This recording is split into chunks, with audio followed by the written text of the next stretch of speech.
What's up, everybody? Dear Jonhson here, live as promised. I promised not too long ago that I'm going to do a special live that's going to be quite long. Going to be straight up honest with you. But I should have a little bit more listeners now because, are you listening? I'm 3 and 5 years ahead of every single facet of everything that's going on right now. There's a reason for that. There is a reason for that. Right? So, this week, some things happened, right, in the entertainment world that finally got some Americans and all their drama-loving hamsters in their whatever they have in this space up here rolling. All right, so as promised, I told you that I'm going to do a special, and I'm going to tie in all, I'll get my notes right here, 22 pages of these little babies right here. So it's not a full notepad, so don't freak out. But naturally, a lot of you are already clicking off because you can't handle the truth, you can't handle reality. All right, and I'm not George Strait, so there's that. But I'm going to tie in the money, how the money of country music, the most wholesome genre there was for many, many years. I'm going to tie in President Trump's follow the money quote.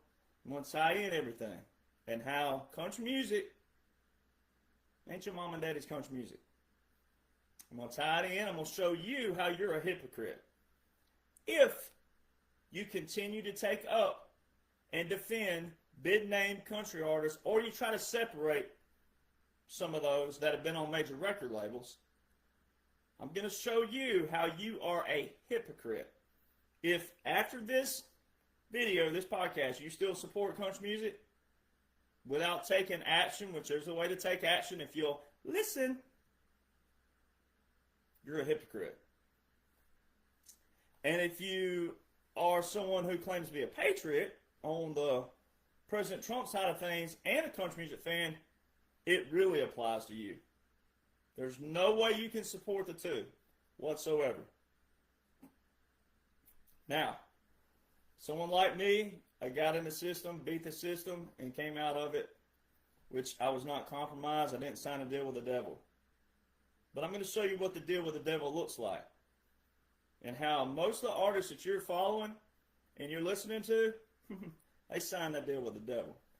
So I'm going to read from my notes a lot to keep me on point and keep me concise and precise as possible without rambling too much, because I've been sitting on my deer stand the last week making sure that, I made this probably about 4 or 5 different times, went through, made sure that it was in the chronological order. But, you know, what I've witnessed before all of the Kid Rock drama and all of the other drama out there, what I've noticed is when I talk about country music, 75% of the viewership goes away. So hopefully, after this week of you seeing some names that you know allude to a few things, now you'll know that I'm right, and I'm not right because I'm right. I'm not correct just because I'm correct. I'm correct because we're in an operation. And some of us were put here for certain reasons.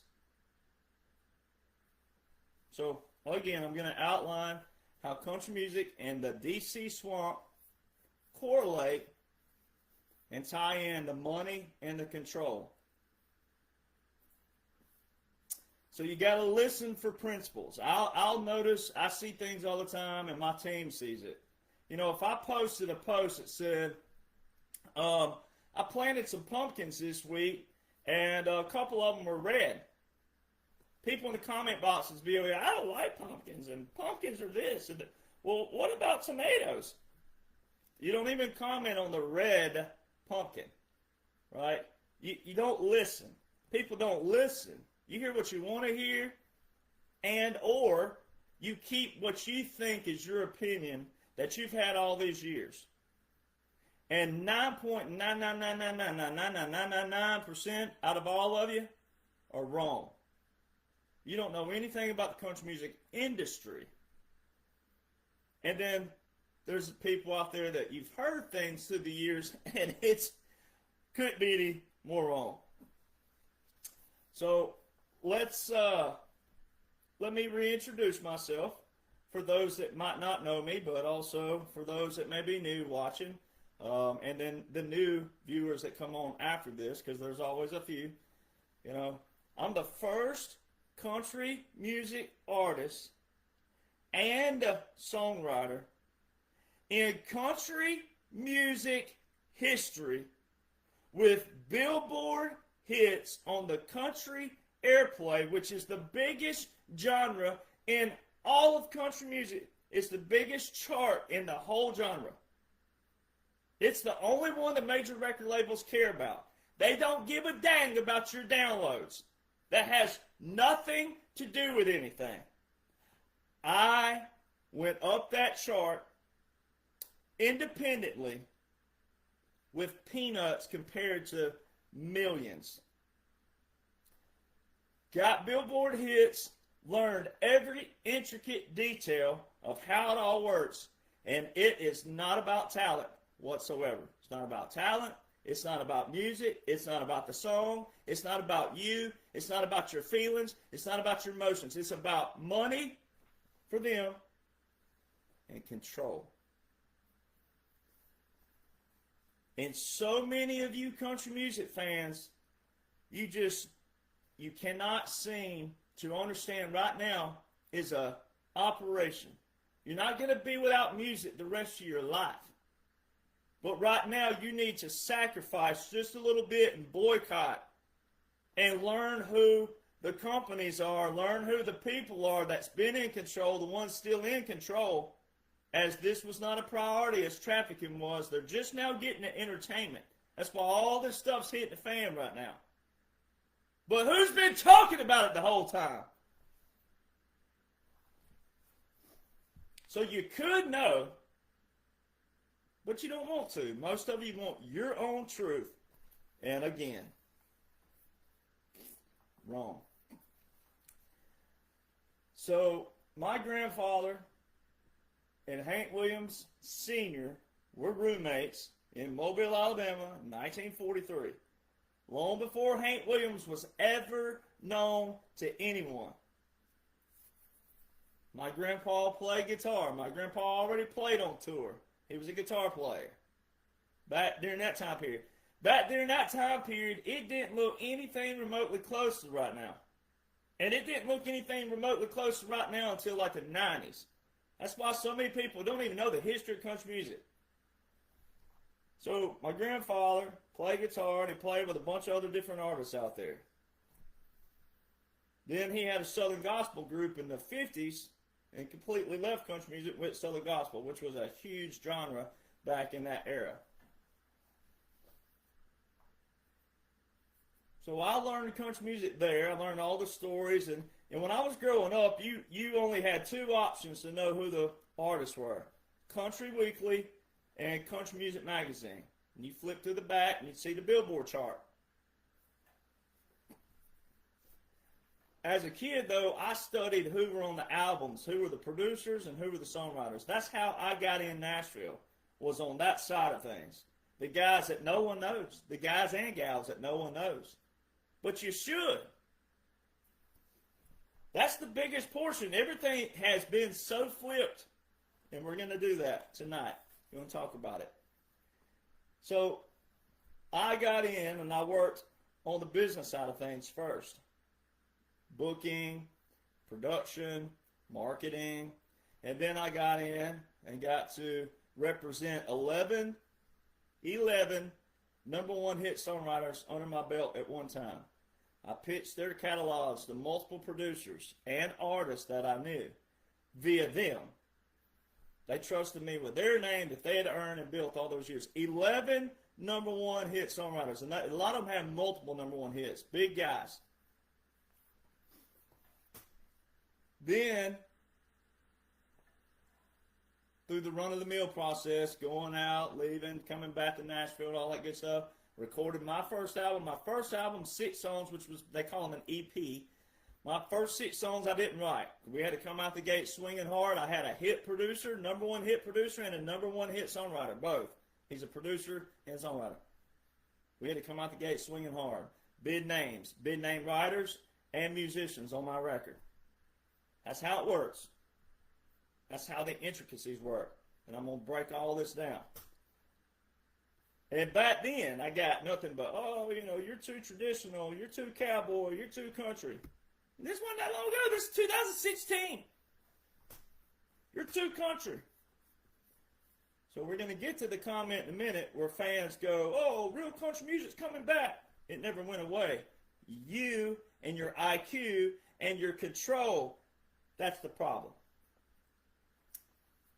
So what my team did on the Billboard chart was an insider record.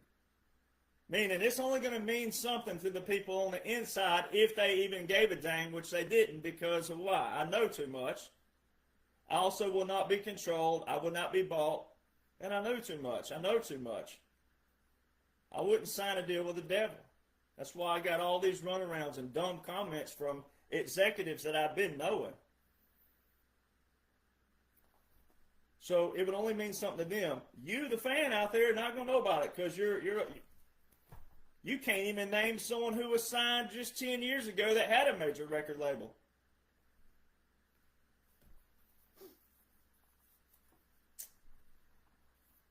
So it's a big deal that I did this independently, set this record on the inside, and I'm the first ever to write a book. It's a #1 bestseller, The Royal Flush of Country Music. Right here, got it with me. Well, I'm the first ever to do that, but also here's what people are seeming to not hear on my podcast. And I'll just say it again lightly. Not one out of all of the male and female artists and songwriters who's ever moved to Nashville, not one single male or female in all of these years did they ever get in, go up the Billboard chart, work with major artists, producers, songwriters, executives, labels, have Billboard hits, and then blow up on social media after not receiving a record deal or a publishing deal. I'm the only one this has ever happened to, where I go in there and work, get the Billboard hits, get all the things you're supposed to do in country music, but never got a record deal. And then my social media blew up. So guess what I have? I have every secret known to man to how the whole system works, from very bottom all the way to the very top. And I'm the first to ever put that out there. Ricky Van Shelton didn't do it. David Lee Murphy didn't do it. James House didn't do it. There's a lot of people I can see. Paul Brandt, Rich Trevino, Wade Hayes, all these guys who were signed who abruptly lost their record deal. And then you, the fan, go, oh, what happened to so-and-so? They're not good anymore. You're a moron. You're a fool and a moron. And there's no other way to slice the pie. You're either a fool, which is the lighter version, actually, or you're a moron. If you want to keep saying foolish and dumb and ignorant things. You don't just all of a sudden become terrible. If you can sing, you're a singer. If you're a writer, you're a writer. That stuff don't go away. So all of a sudden do these people just, boop, just fall off the face of the earth?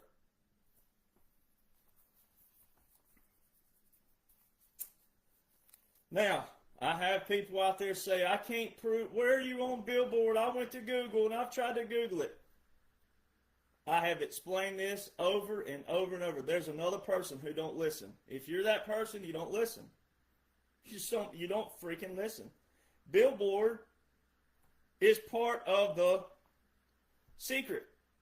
All right, it's a chart and it's separate. They're based out of New York, nothing to do with Nashville solely, but that's the chart they use.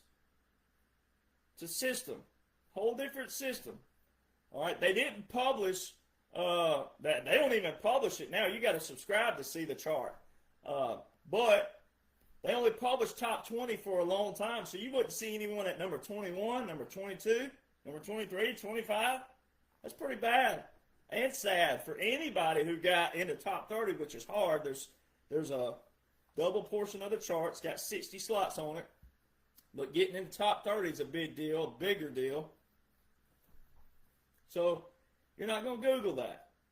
If you're a country music fan and you don't know who Sammy Kershaw is, you're not a country music fan. Plain and simple. So if you go to Facebook and you type in Sammy Kershaw, find Sammy Kershaw's blue check page, and click on photos and scroll down to 2020, you'll see where he posted the Billboard chart. And at that time, he was the oldest artist in country music history to chart on the Billboard. And did he get any kind of publicity for that? No. So that shows you fans, you don't care. You don't care. You don't care about the person. At the end of the day, it's just quick, quick, quick. Quantity, quantity, quantity. And you think I give a dang? I don't. Because I left Nashville. I don't need Nashville. If it's truly about music, then you would listen to music for music. But Sammy Kershaw has it posted.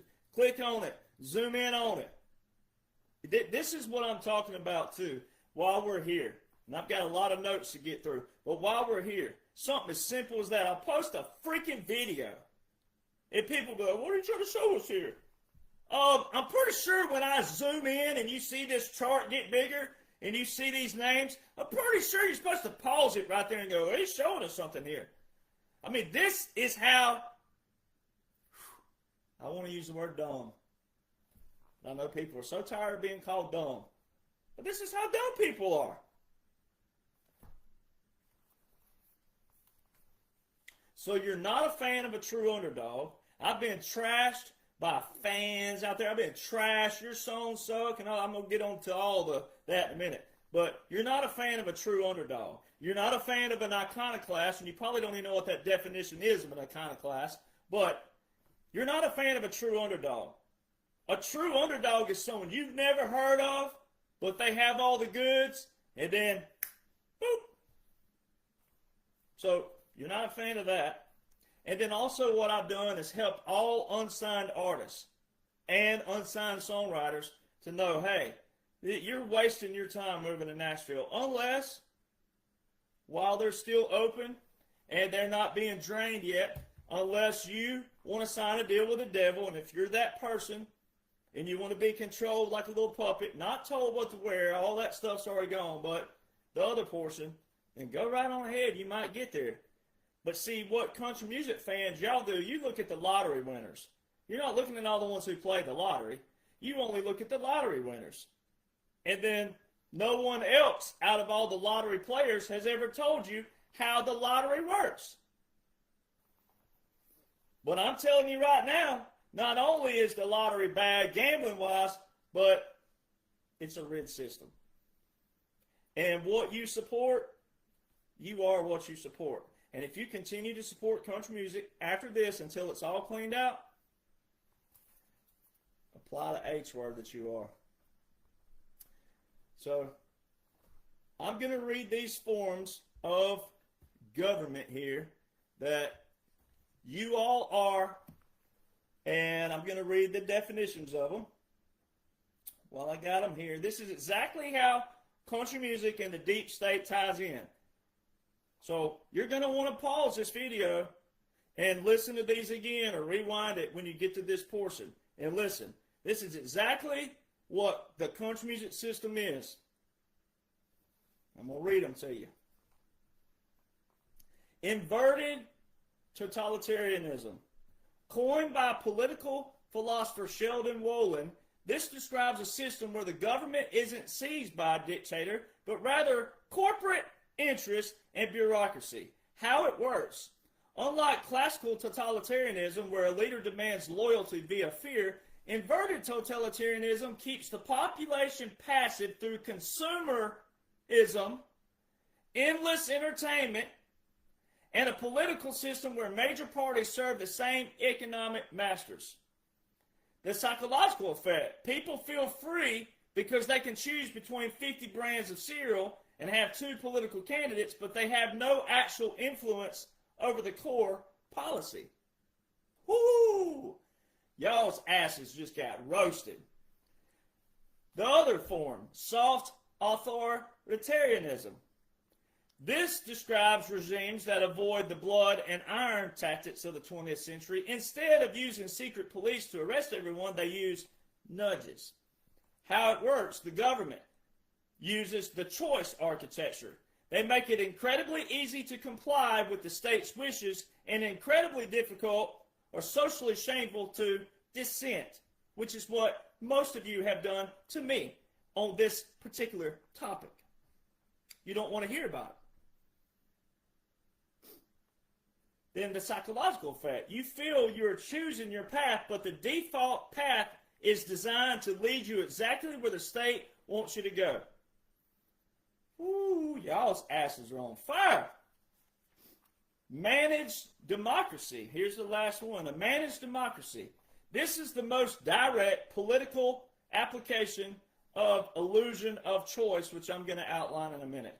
In a managed democracy, the government holds regular elections, has a constitution, and maintains the appearance of a republic.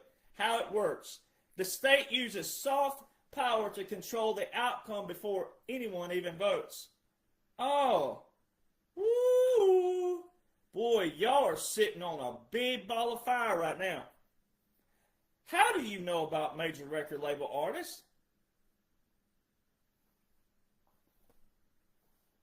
You're already supporting them before you don't even know where they came from. The psychological effect. Citizens feel they have participated in a democratic process which reduces the likelihood of a revolt, even though the winner has been decided long before the polls opened. So they use a election example, but I can show you how it ties in because, again, all of you fans out there, you prove these 3 things. You have 0 education in the system. You have 0 principles when told by the first person who's ever done this in history. So no, you're not going to know about the industry.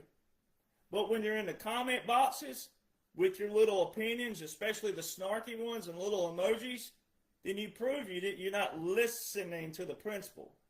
You still want your opinion. You still want your voice and your little... Your opinion ain't worth anything if it don't have a solution with it.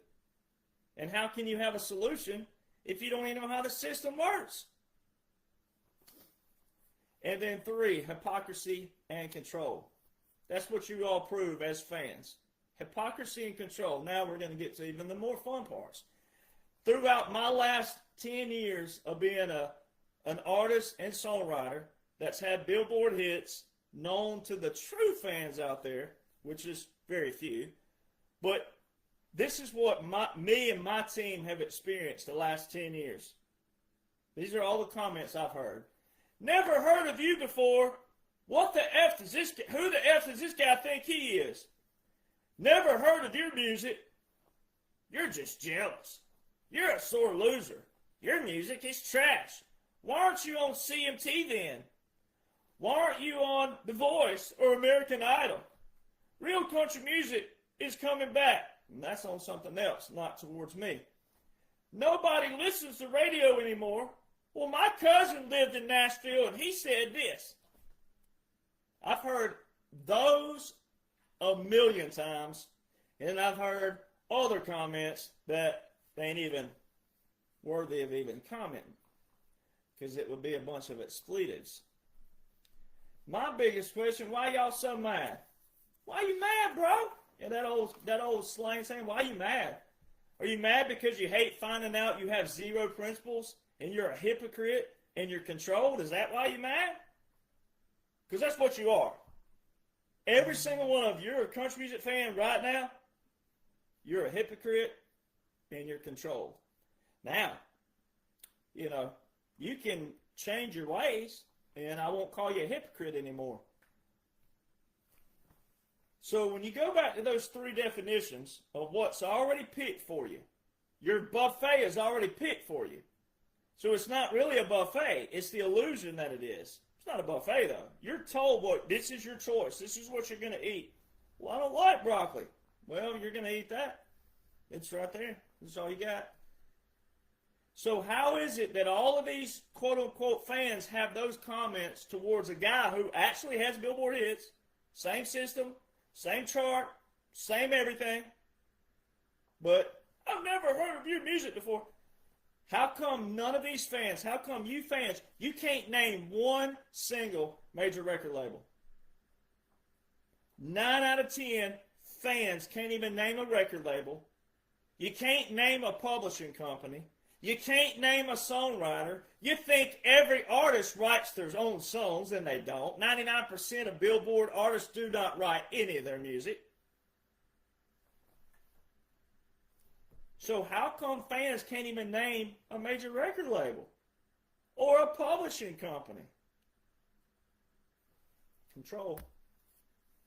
But those same fans, and if it's you, guess what you do? You share every single thing on Facebook and social media. If it's got a share button, you're sharing everything by top 20 on the same Billboard chart that I've been on. Same Billboard chart. You'll share everything. And when it's one of them, oh, they have the record Billboard hits this year, it's all over your page. But when I was on the Billboard chart, 3 to 5 shares.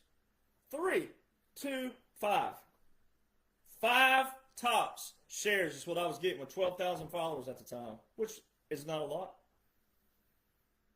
5 shares for being on the same chart as an underdog. 5 shares. You're hypocrites. You know nothing about the labels. You know nothing about the publishers. You know nothing about the process. You know nothing, and you support it.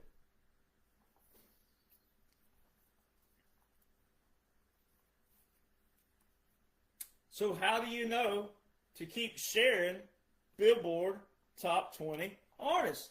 How do you know that? Why would you support something you don't even know about?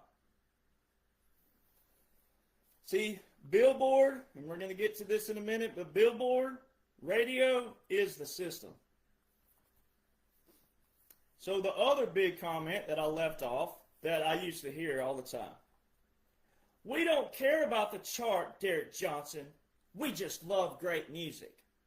Now listen to that. That's an oxymoron. It's a double standard. It's everything. Hypocrite, control, it's everything. All in that one comment. We don't care about the chart. We care about great music. We love great music. Of a buffet of artists by major record labels you cannot name, publishers you cannot name, songwriters you don't even know exist, you're told what artists you're going to listen to. Now go back and read those definitions again. Go back and listen to them again. You're told, here's the artist you're going to support. You're not given any other options. So it's great music because it's supposed to be great music. But you got to separate the terminology here. We're not talking about the artist individually. We're not talking about the music. We're talking about the process. This is why people struggle, because you can't hear terminology. You'll hear me talk about Jelly Roll. Oh, you're talking about, how dare you? And I'm like, listen to the principle of what I'm talking about. Remove who it is for a moment and listen to the principle, or whoever I'm going to name. And I'm going to get on some tonight, but listen to the principle behind it. It's great music because it's supposed to be great. You wouldn't listen to it if it didn't sound good. If the music wasn't good. You already don't do that to some of your friends out there who have decent music. You don't even listen to them. Oh no, your playlist is nothing but top 20. So you don't even listen to decent music. You don't even know that there are artists out there who have had success like me, even on the biggest chart out there, But there's some who haven't been on Billboard that's been on Texas radio, Texas country, Texas regional. All right, it's been on some others out there. The Music Road Breakout chart, which is a waste of money for young artists, but because it's there, there's a lot of music you're missing out on because of your ignorance, because of your ego, and because of your freaking piss poor attitudes over something. You're mad over something you know nothing about. And it's music. So if music is universal, and if it's all about the song, why are you mad?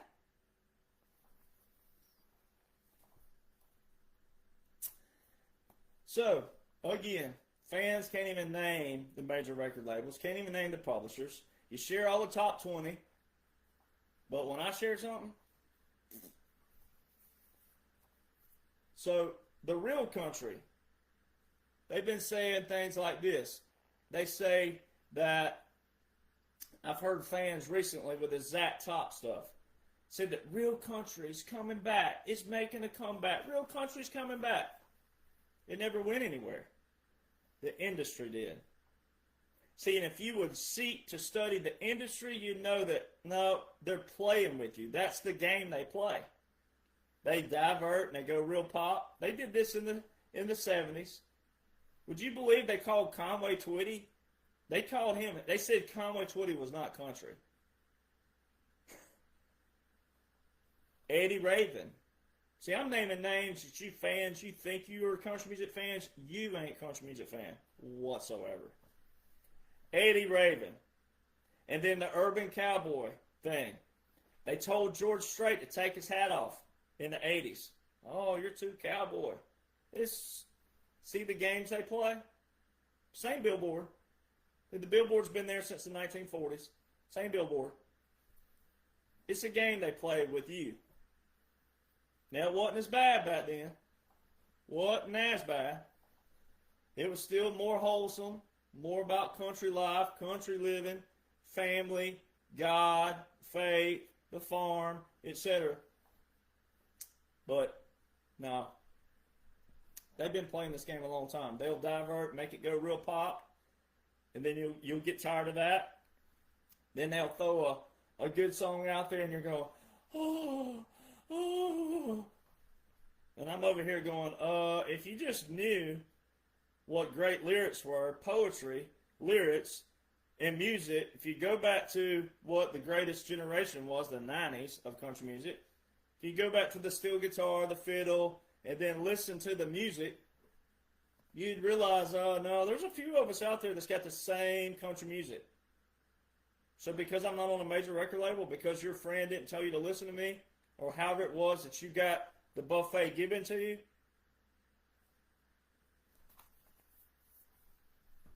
so fans, here's what you're doing. When you trash me, and you cuss me and getting all mad, think about it. You're cussing and mad over music. I'm pretty sure it has nothing to do with love and music. When you're so mad that you make music a competition, but then you take it one step further and you're trashing somebody, especially a retired veteran, an underdog who beat a big bad system, I don't think that's how it works. But here's what you fans are doing. You're defending artists who will never know you. They'll never respond to you via social media. They never look at their social media, first off. They never look at their inboxes. They never look at their posts. They don't do that. They got interns at major record labels running all that for them. Yeah, they'll do a video here and there because they have to and they're told to. That's part of the game. But they don't look and go live like I do with you at the spur of a moment, when I want to, when I want to. They never do that. That's their game they play. They don't run their social media. They're made to do publicity stunts. They create controversy and division. And then, hey, 50% may not, quote unquote, like them anymore, but the other 50 that do, all the way to the bank. It's a game they play. So anytime you're in the comment boxes and you're taking up for Beyonce and you're trashing Morgan Wallen, or you're taking up for Morgan Wallen and you're trashing Beyonce, that's what they want you to do. You're a guinea pig, you're captured, you're controlled. You're their syndicated audience because you're ignorant and you're a hypocrite because you don't want to know the system. Then they make you inferior to them. Now, anybody who's met me, and there's a lot of people watching who have met me, they can attest that I may sound like Big Bad Wolf sometimes on here because I'm direct and I'm straightforward. And I'm getting paused on Instagram, so don't know what that's about. Let me see if it comes back real quick. Not sure what's up with that, but I would love for it to stay on Instagram, but it don't look like it's going to come back. So I'll just keep rolling. But the people who have met me knows that I'm a genuine person. These people make you inferior to them. First off, you're never going to meet them unless you're at a meet and greet. You're never going to meet them unless you're at a meet and greet or some established event as such. Occasionally you'll run into someone at an airport or something like that, but the odds of that, it's not there. So they make you inferior to them. And a lot of times if you do run into these major record label artists at an airport or something like that, guess what happens? If you have the nerve to go up to them, some will briefly, but that's all you're ever going to get. That's it. Snapshot. That's it. They're not going to see you in their inbox. They're not going to see you in the comment boxes. That's it. They keep you in the inferiority complex. You're there, and you're stuck there. But then what you do is you just keep supporting them. So again, if music is universal and you say I love music, then it should be about talent. It should be about authenticity, writing skills. Now, not all are going to write, but the first person you should take right out the gate is an artist who can write their own music. You start with the cream of the crop. You don't go to the bottom of the barrel, but see, they got you where they want you, the fan. They don't have to have any artist that's a writer. They don't have to do any of that because they got you where they want you. And you're the one sitting there calling them talented. They're not talented. You can take any singer any given day and give them a song. Whoop-de-doo-dah. But isn't it much better to meet the guy who can write and sing the song, but especially write a song solo and it sounds just as good?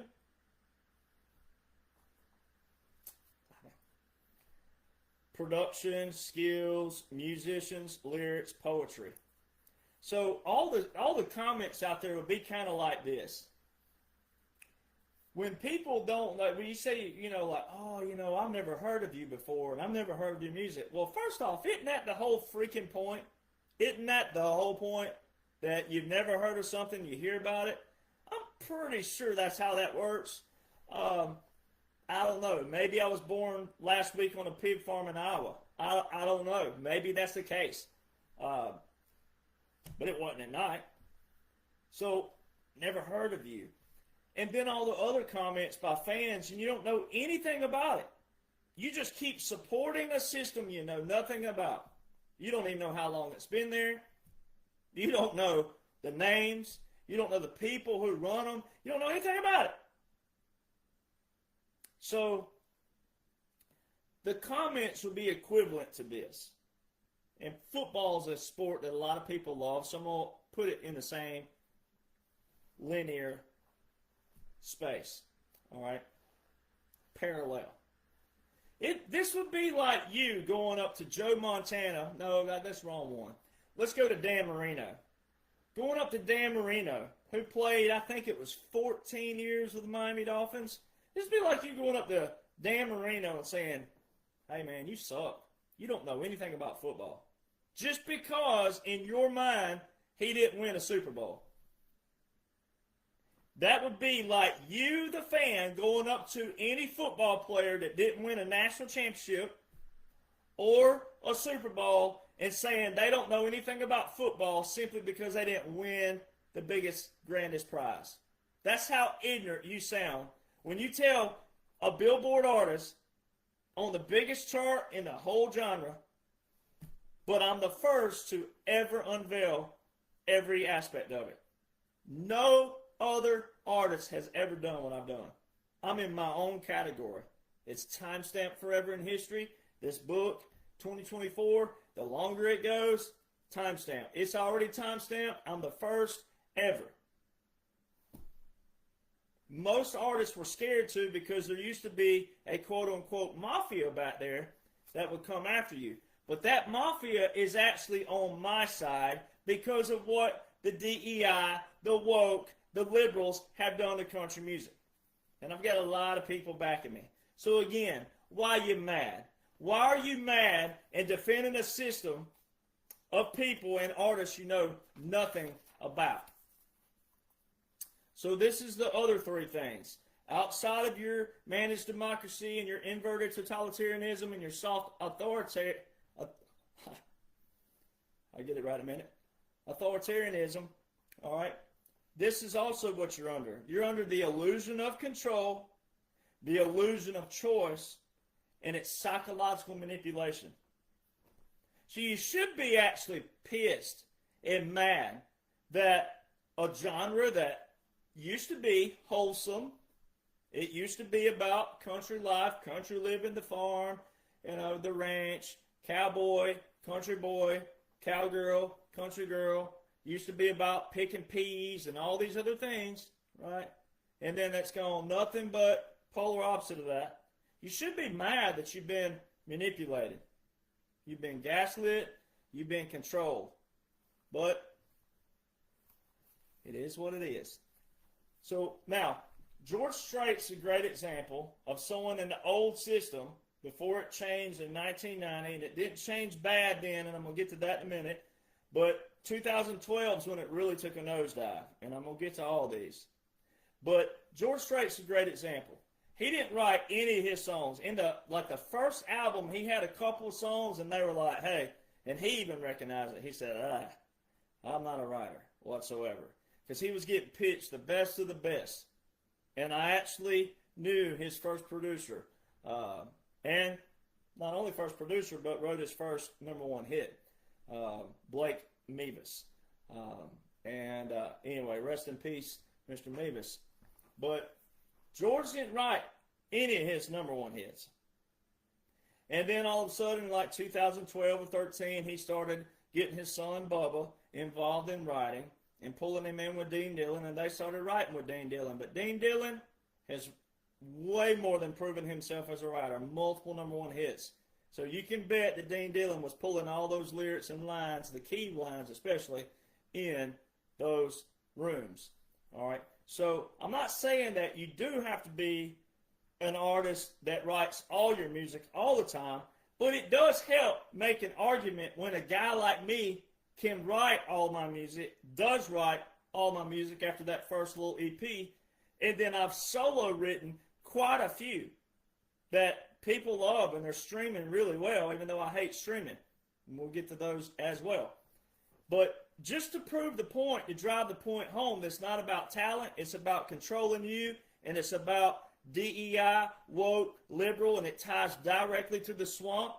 And these definitions, you're going to have to apply these definitions all along the way. But just to prove it, since 1995, only 20 artists, so I take that back, 20 songs from 7 artists. So think of all the singers that's come and gone since the 90s, especially if you think you're a country music fan, you'll know how many that's been. There's a lot you've forgotten about. I named some of them: Wade Hayes, Paul Brandt, Rich Rubino, David Lee Murphy. I got to think of some more. The Forrester Sisters, Highway 101. There's a bunch of them. Only 7 artists, 7, have written #1 hits. It's not about talent. Now I'm going to list those. Alan Jackson had 8 solo songs. Taylor Swift 5. Toby Keith 2. Riley Green is most recent with 2, and they're terrible. They're not great lyrics at all. Anybody, I could write those on my worst day with Taco Bell in the coldest environment in the world.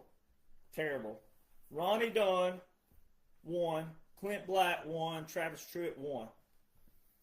It's not about talent. It's about control. 1990, 2012. 1990, the Billboard went to radio. It went to where record labels and promotion teams would go to the radio stations, which they had a conglomerate on, still do, conglomerate and monopoly, meaning the radio stations are only picking up the phone to these major record labels. Then, in 2012, it changed. So from 1990, it was about how many stations you could get on. So how many, like if I was on at that time period versus George Strait, if George Strait had 100 stations and I had 98, well, he'd have a number one hit, I'd have a number two hit. That's how that worked. Then, in 2012, it changed again. It became how many stations you could get on plus how many spins per week you were getting versus that song. So, you know, if George Strait's on 100 stations and he's getting 2,500 spins a week, and I'm I got 98 stations and I'm getting 2,000 spins a week, that would be a number one and a number two. Now, it doesn't matter. It's not, you don't worry about the number. It could be any kind of number, but it's just who had the most out of that. That's why a lot of you fans out there in years past, when you were listening to radio a lot more, you were saying, oh my God, I've heard this song 10 times today. How many times can they play it again? Till it's in your head. See, that repetition? It worked. They got you. So this is why you've heard me talk about the song Murder on Music Road. This is very key. It's a song, but it's a very key song, sang by two big people. And it was very key. It wasn't about just, for the steel guitars no longer cry and the fiddles barely play, but drums and rock and roll guitars are mixed up in your face. It wasn't just about the fiddle and the steel guitar being cut out of country music. No. No, it went on even further. And I'm going to break those lyrics down later. But that song, Murder on Music Road, was sang by Alan Jackson and George Strait. And they sang it at even the award shows. And it was a big deal. And Alan Jackson backed his up. Now, George Strait's always been reclusive. He's never lived in Nashville. He's always lived out west of San Antonio. He's never lived in Nashville. All right? So that's very key. And then Alan Jackson made a bigger statement on the CMAs. I think it was 98 or 99, but they were only going to give George Jones 20 seconds. Legendary George Jones, only 20 seconds on his new song, just to show up, be there, do 20 seconds, and then you're done. Mr. Legend, Mr. Country Music, the real King George, the first King George. Oh, yes, you're only worth 20 seconds. There was your woke DEI who had already come into Nashville, was already hijacking everything. That's why all the Shania Twain and the Garth Brooks and the Global, they went global with them. Then you had a song back then called Meanwhile Back at the Ranch, and it was this real boot stomping. People loved it, but they didn't realize what they were doing with the genre. They were cutting out all the tradition, all of your country music, all your real country music. They sang that song, but Alan Jackson on the CMAs, he walked out in the middle of his song. He had his band. He did the signal that we can do, the coda, and he coded them, and they weren't expecting it. He coded them in the middle of a song that he was performing and walked off the stage. Walked straight to his bus, got on his bus, and since then, Alan Jackson didn't participate with anything else. A lot of you don't know that. And you should apply that. That is balls and that is spine. That's what they call integrity. And a lot of you don't have that. I'm sorry, but I'm not sorry. Now, I'm not talking about people who follow me a lot, but I'm talking about you that may be new out there, or you're just a country music fan and someone shared this with you. You have no balls and you have no spine. You have no integrity whatsoever. Because if you did, you would follow suit with the crooners and the real big dogs of country music who were telling you the whole time, hey, you're going to lose this. It's going down the drain. and you lost it. But a lot of you still captured and control. So follow the money. Follow the money that President Trump talked about. Follow the money. The very first thing he came out the gate with in 2017, follow the money. They're all tied in. All the major record labels. Sony's in Japan. All right. So all the major record labels, they're all tied in to all your big outfits. Then you have ABC, ESPN, and Disney all owned together. What do you hear when you see on ESPN? What do you see on there? You'll see who? Major label artists. They're all tied in. It's all tied in. Follow the money. Well, we're going to get to a key thing about where the quote where people say, I don't listen to radio anymore. It doesn't matter. Radio is where the sponsors are. Guess what the sponsors do? They pay for everything. It all ties in together. So everything all ties in. That's why you'll hear on the radio stuff like giveaways. Hey, call in to get your free tickets. No, they're not free. Sponsor paid for that. The advertisements, the advertising cost. That's why when you hear an artist out there, oh, so-and-so donated $400,000 to this. Oh, God bless him. He's so sweet, blah, blah. Ladies and gentlemen, streaming, music streams, because you don't listen to radio anymore, so I'm about to hashtag got your ass, all right? Because you don't listen to radio anymore, so check. Because you do stream things, streaming, the payout for a songwriter is decimal point 0.0033 cents per stream. Ain't nobody making money on the music side. Nobody. But I know for a fact they got to be, because it's the only way they can stay in it. The signed writers, the published writers, have got to be getting kickbacks from the labels because the labels are losing their rear ends with all of the streaming until they cut a deal with them. Old Billy Bad Boy, Mr. Spotify over there in Sweden, tried to play Billy Bad Boy for a while, but he took the money too and signed deals with them. So let's get to program directors. I've done this before, but this is a very big deal. All right? Very big. Program directors are the guys and the gals at radio. And on Monday and Tuesday, when they're getting phone calls, guess who they only take phone calls from again? Major record labels. How come no other major record labels can get involved, have a team, go in there and say, hey, I got 5 artists and they're great and they do this? How come it's the same major record labels? You don't know that because you don't know the system. See, and if you knew that, then you would see your managed democracy. It shows you everything. They control everything. Same major record labels all these years.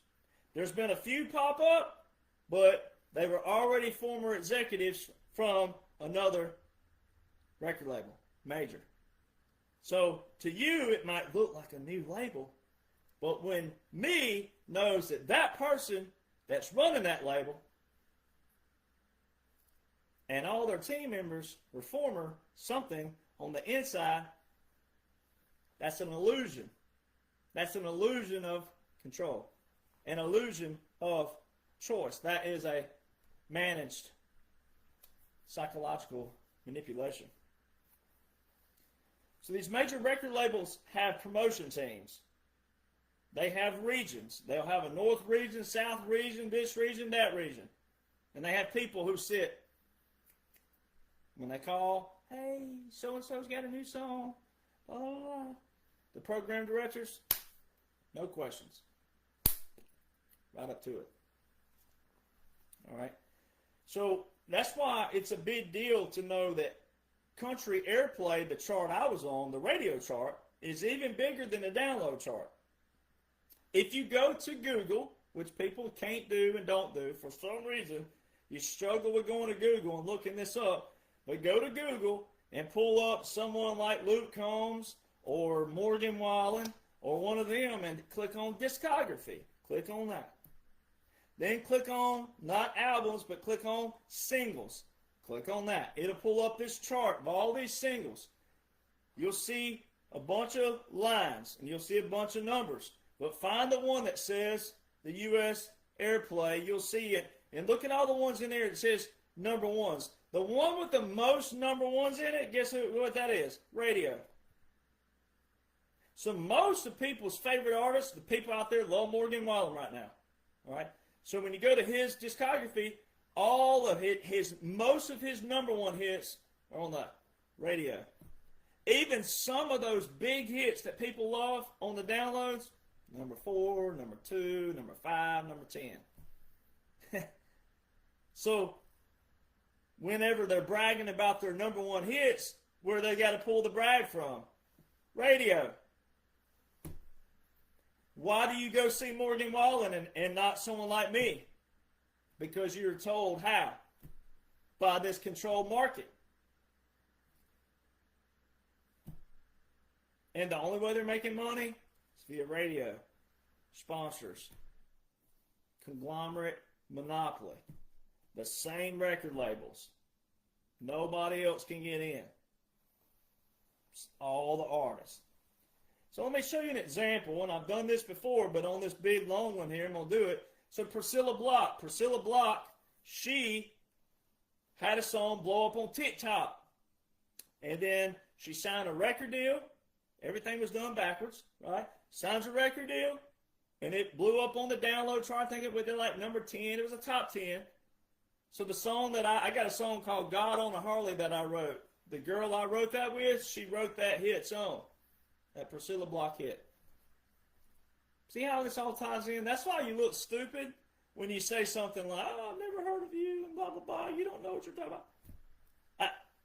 I can't not know what I'm talking about. I'm tied into all of this. So the writer on that top 10, I wrote a song with. That is out. You can hear it. And there's others. So, Priscilla.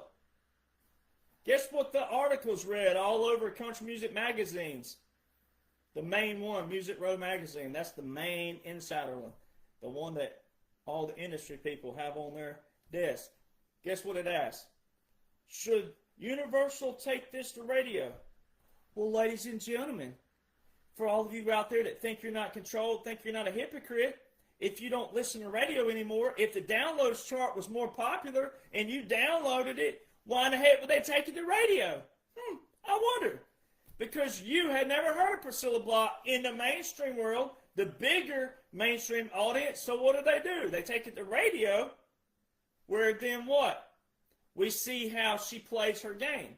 We see how many you know what she puts in her mouth, as Kid Rock says, about artists who play the game. The more you play the game, the longer you play the game. See how that works? See, so she goes around the program directors and she, oh, yeah, oh, I'm your friend, oh, yeah. And they keep putting her on here. And then they put her on what? Stages, concerts, arenas. See how the fans do from that angle.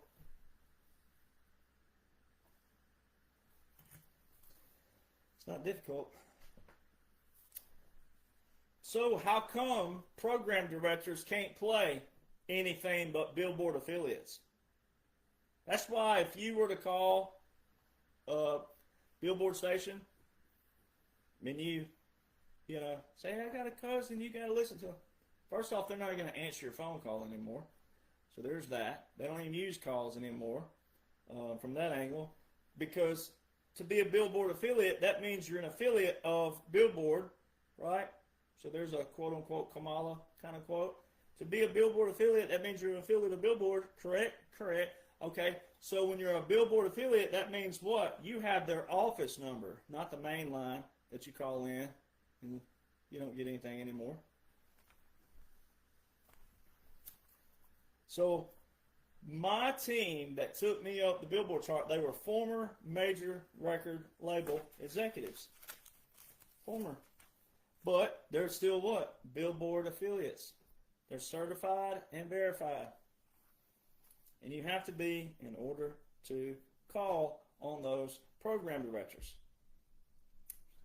All right, so major record labels, publishers, creative directors, program directors, and executives never have had hits of their own. Now imagine that. Now think about that. Majority of your major record label executives, publishers, the heads of publishing, creative directors especially, not all of them, but most of them, and also program directors and executives have never had hits in country music. You're controlled.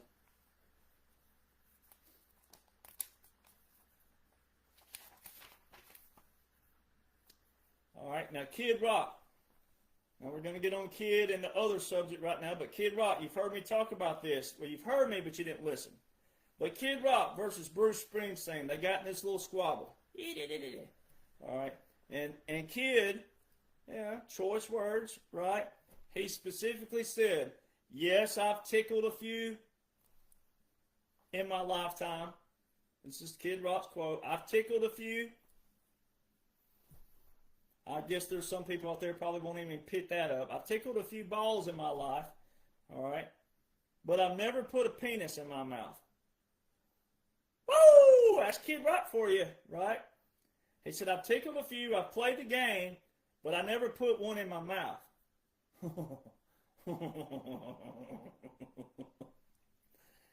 He couldn't be more accurate. You can't be any more descriptive, but any more accurate than that comment. That's that system I just talked about, the program directors. You have to impress these group of people who have never had a hit song of their own. So they're basically a quote-unquote fan, but they're a what? Monopoly fan.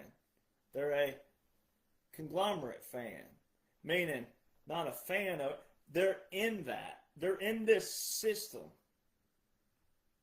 that they don't even question because to them it's so big. So the program directors, and then Kid made a comment about, he said, I could have slept with one of them's wife and got me a blah, blah, blah. Anyway, he went on. But it's very accurate what he said. It's all about this system you've never heard of.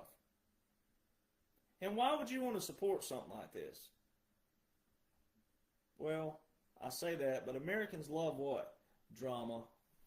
You don't love truth. You don't love underdogs. You don't love authenticity. You don't love genuineness. You don't love integrity. You love drama. You love the publicity. You love the arguing. You love the division. You love the chaos. Let's just be honest. You do. Major labels versus streaming platforms. All right, so major labels all these years. 8-track, cassette tape, CDs. All right. You'd have a CD, you'd have 10, 15 songs on it. They'd sell it for 10 or 15 bucks. Right? And you're making all that money. Then came along the Napster and LimeWire, which started pirating songs. But then the songwriters did what? Hey, what are you doing? See, and that's where you, the fans out there, way back then, you were ripping off people like me who are writer. And I heard it over and over years saying, I don't care about that. Who gives a crap? See, you didn't even appreciate, whoever you are, didn't appreciate the process. You didn't appreciate the creation. You didn't appreciate the person who probably went through a real divorce, not the artist, or a real heartache, not the artist, who wrote that song based off of that true real life emotion for the artist to try to mimic that and replicate that in an artist way. You don't care about that? I heard that comment many, many times. And the labels let it do this. They just let it. They never clamp down like they should have. That's why a lot of you executives that I know, yeah, you deserve everything you're getting right now. A lot of you hit writers out there, you deserve it too because your paychecks have gone down because you wouldn't step up. You had no balls, you had no spine, you have no integrity. So you deserve what you're getting right now. You deserve every bit of it. I've been in meetings. I've been in meetings with Dave Gibson, Bill Anderson, and all kinds of people years ago where we talked about this very thing. That the labels and the writers, everybody has to pull together and step up or they're going to lose the system. And what's going on right now? So this is an industry thing, but you, the fan, need to know about it too. And you have control. You just don't realize that you do. So streaming platforms. When Garth Brooks, now a lot of people, there's one of those names, watch the comment boxes. Oh, he's a this, he's deep state, blah, watch them. They won't listen to the principle here. Taylor Swift, same thing, watch the comment box. You won't listen to the principle. You won't find the good in the principle. Now, way back whenever iTunes and Apple, when they were saying, oh, we're going to do these things called singles, people don't care about buying the whole album. They just want the one good song that y'all put out. See the system? See how they expose the system again? See how that shows you the system again, indirectly, maybe directly? Both? The one song you put out, that's the one song that was promoted through the label, through the promotion team, to the conglomerate, monopoly, program directors at radio. See that? So Garth Brooks and Taylor Swift, separately, but together at the same time, they were saying, hey, whoa. We're writers. We write our songs. Not all, well, Taylor does, but Garth didn't write all of his, but he wrote a lot of his. He wrote a lot of his hits, too, if Tomorrow Never Comes. But they were saying, whoa, this is where we are as an artist. An album is where we are as an artist, where we are in our lives and what we want our fans to have. And if the other fans out there don't like it, then okay, we're catering to our fans. That's what an artist is supposed to do. You're supposed to love me for me, not for a song, one and done. They stood up. Taylor had to give in, but Garth didn't. Garth is on Amazon to this day. That's the only place you can get his music. It's Amazon. And then he had a box set for a while before Amazon was even a thing. But he had a box set that you could buy at Walmart. And that's the only place you could get it. So, see, a lot of you don't really know. You think you know about something about somebody, what you've heard out there on your little .nets and your .orgs that don't go to anything but a bunch of people putting in their valueless opinions about somebody. And you don't really realize that these people may be actually a part of this big takedown, and you're over there judging them because you don't even know a system. You don't even know the system. You had no idea that Garth Brooks and Taylor Swift were very big vocal components of the artists, the songs, the songwriters. Ye hypocrites. Now you wonder why Jesus went into the temple and flipped over the tables. People like you. Interns. You see all these artists out there. Oh, they got hundreds of millions of streams. Derek Jonhson, why aren't your songs have that many? Interns. They have interns sitting there on computers daily. They have bots in Russia that run these numbers up. Because they know you're going to see this big number and go, oh, I got to listen to this song. There's conversion ratios out there. There's conversion ratios, and it don't add up. A lot of these country artists, how are you listening to all these at one time? How do they all have hundreds of millions of streams? You're not listening that much. Especially a lot of you out there in the quote-unquote what you think is a real economy. It's not. It's all an operation. But those of you out there working 2 and 3 jobs, you ain't got time to listen to music. Sorry. Not sorry. So, me. So I had major record label meetings with Warner Brothers, Broken Bow, Universal, Sony, and Riser House, which is a subsidiary of Sony. But they're still, quote-unquote, separate to their little regime. All right, this is back whenever I had my first album. All right, this is how I know everything. Literally. So I had all these record label meetings, and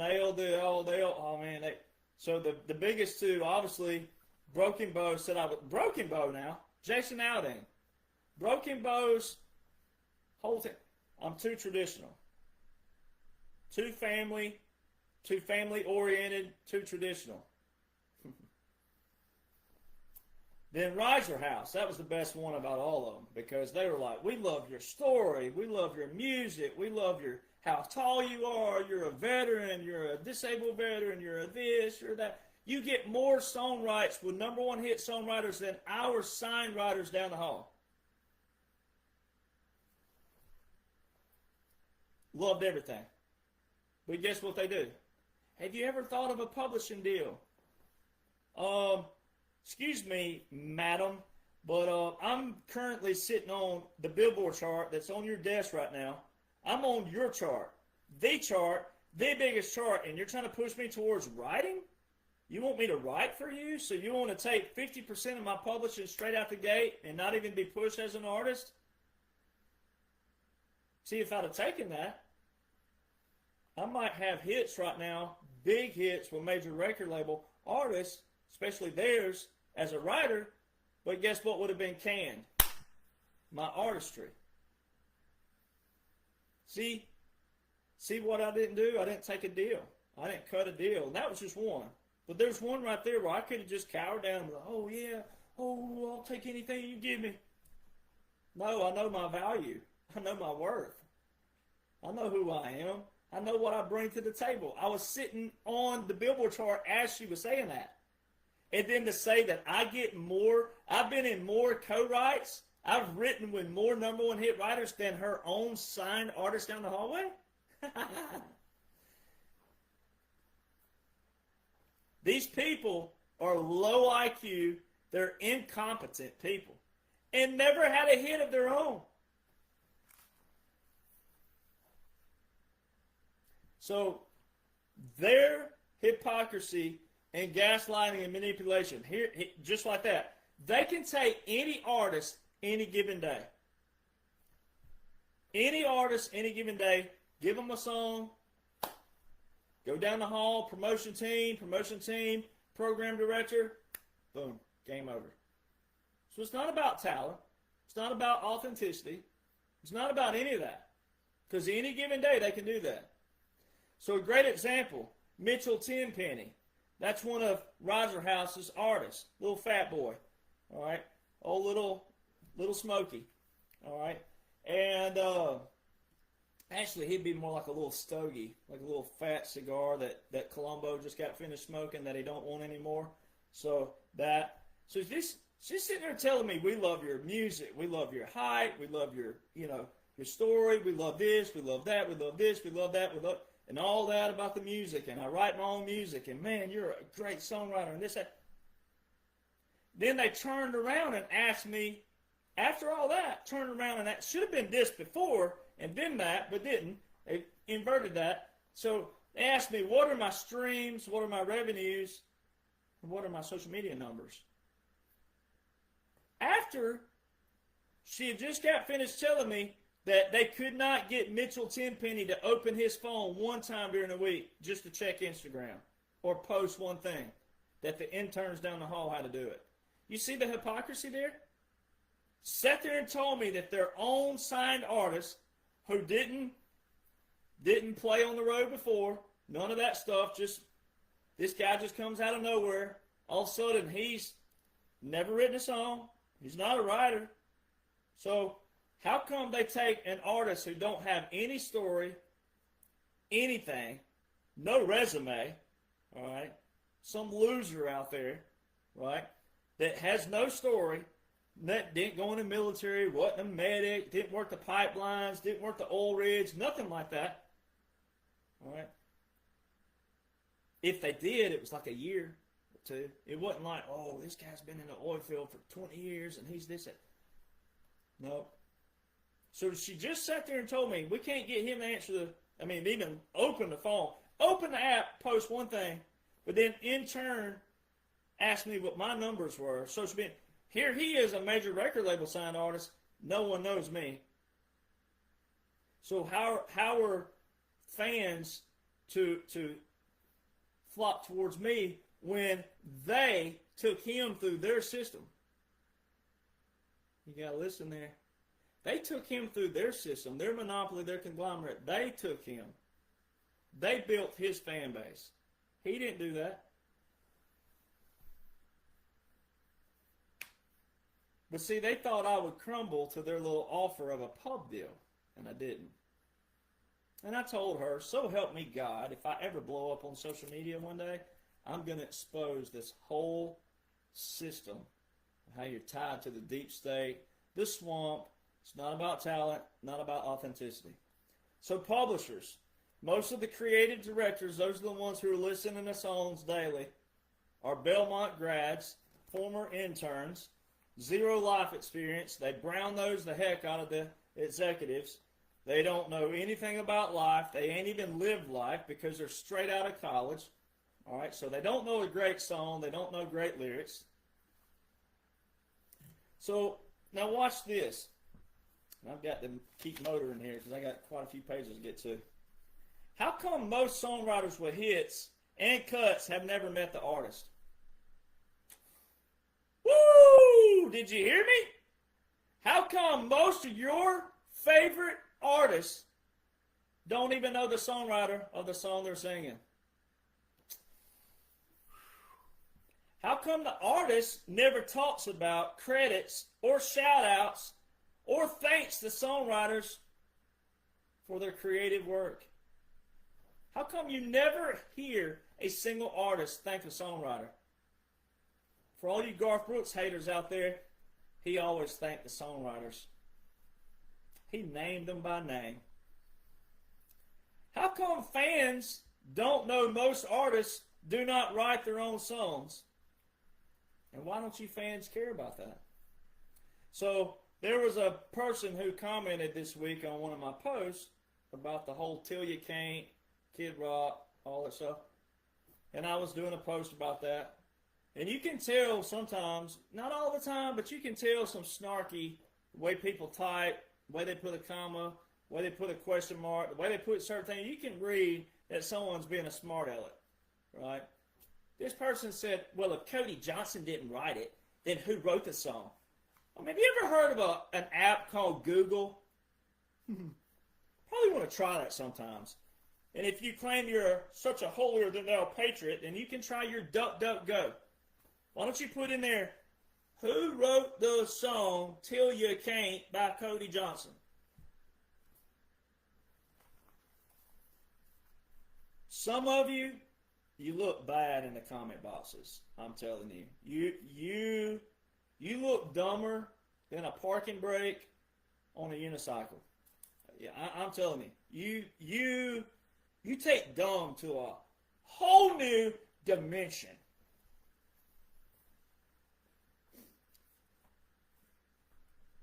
So the song process.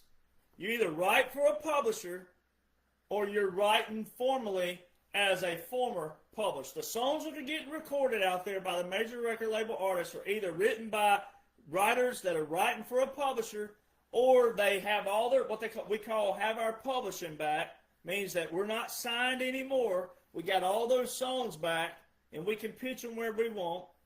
And you probably have relationships with some good producers out there. And you pitch to that producer when you see them on what they call a pitch sheet. There's a sheet that goes around, and it's an insider sheet. And they don't put their emails on there because they don't want the public this to leak out. So I have all their emails, like George Strait's producer and different people. I send a song, maybe one song a year to George Strait's producer or whoever, right? I send it. Or someone like Craig Campbell, know him. I send it straight to him if I have anything that fits him. It's a protocol and an etiquette, though. You don't just willy-nilly send it. All right, so if you have all your publishing back, you're going to have those relationships because we are in the thing called the what? The industry.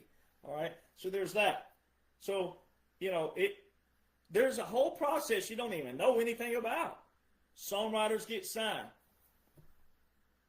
to publishing deals. And then when they get dropped and or they want out of their deal, then you get publishing back. Some don't get their publishing back. Depends on what they sign. I know a writer who didn't get any of their songs back, which was a bad deal. But that's how it works sometimes. That's why you got to know what you're doing. That's why you got to know. So I call it the farm. Now, this isn't an industry term, but I've coined it the farm. The farm. So now the songwriters who are atrocious, it's not even really writing. You fans out there, God love you. Because you make it hard for me not to. All right? And I know I'm supposed to love you in Christ, but outside of that, I don't love you. God love you, but I don't. If you can't hear that this stuff is the same doo-doo on a loop, it's the same loop. It's like putting it all in a blender and just, honeysuckle lips and watermelon wine and baby, baby, baby and na-na-na-na-na, It's the same crap. And it's the same bop. It's like the country bop. It's like the Hanson version of just the same loops over and over and over and over again. And you can't hear it? How? But the farm is what I call it. The publishers now and the published writers. And it's terrible. There's no quality lyrics. There's no quality poetry in the lyrics. There's no double, triple meaning songs anymore. Because my songs, I'm bragging on myself, but hey, if I'd have been a writer in the 90s, it'd have been game over. Harlan Howard would have had to scoot over. Dean Dillon would have had to make room. Because I write double, triple lyrics with emotion and passion and paint a picture that you can actually follow in a song as you hear it.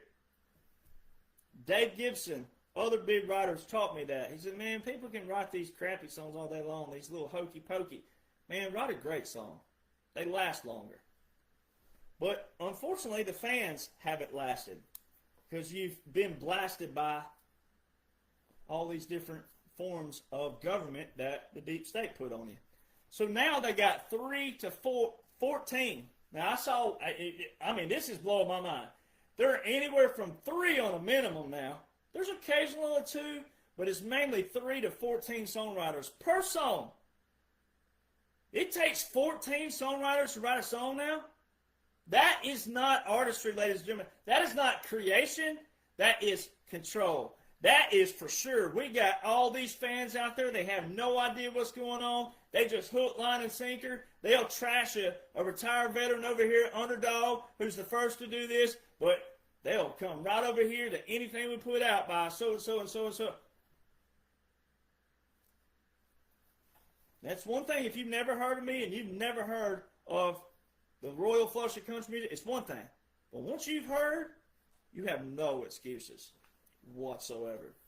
Because again, any given day, a record label can take one of these songs by a published writer, a publisher, put it on their artist, take it through their system, it's going to be a hit no matter what. Because that's their system. You do not control that. You're not making it go through. It goes through the radio process before it goes through the downloads process.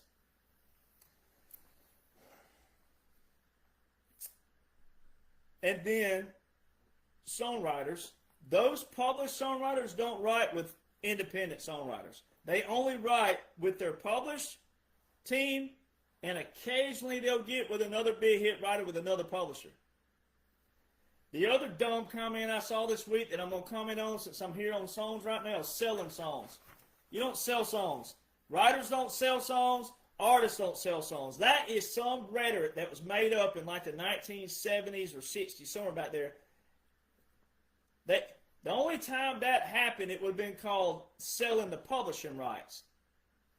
Great example. What's his name? Just drew a blank. But one of the writers on Friends in Low Places, he sold his publishing on that. Meaning, hey, I need to make rent. Can you give me $1,200? I'll sell you my publishing on this. It was the publishing. And if he got it put in writing, then someone could go pitch that song, and then whatever percentage he gave them, if he gave them 100% or whatever, that's dumb. But if he gave them 50%, if that song was recorded, and as it did, let's just say it was 50%. And Friends in Low Places obviously went to number 1. All right, and all the royalties that came off of that, guess where that 50% of it went? To that person that paid his rent. They didn't sell the song, though. If you say that, put a dunce cap on your head and get you a little red ball and put on your nose. and go around trying to rub your belly and hit your head at the same time. Because that's how dumb you look if you say that.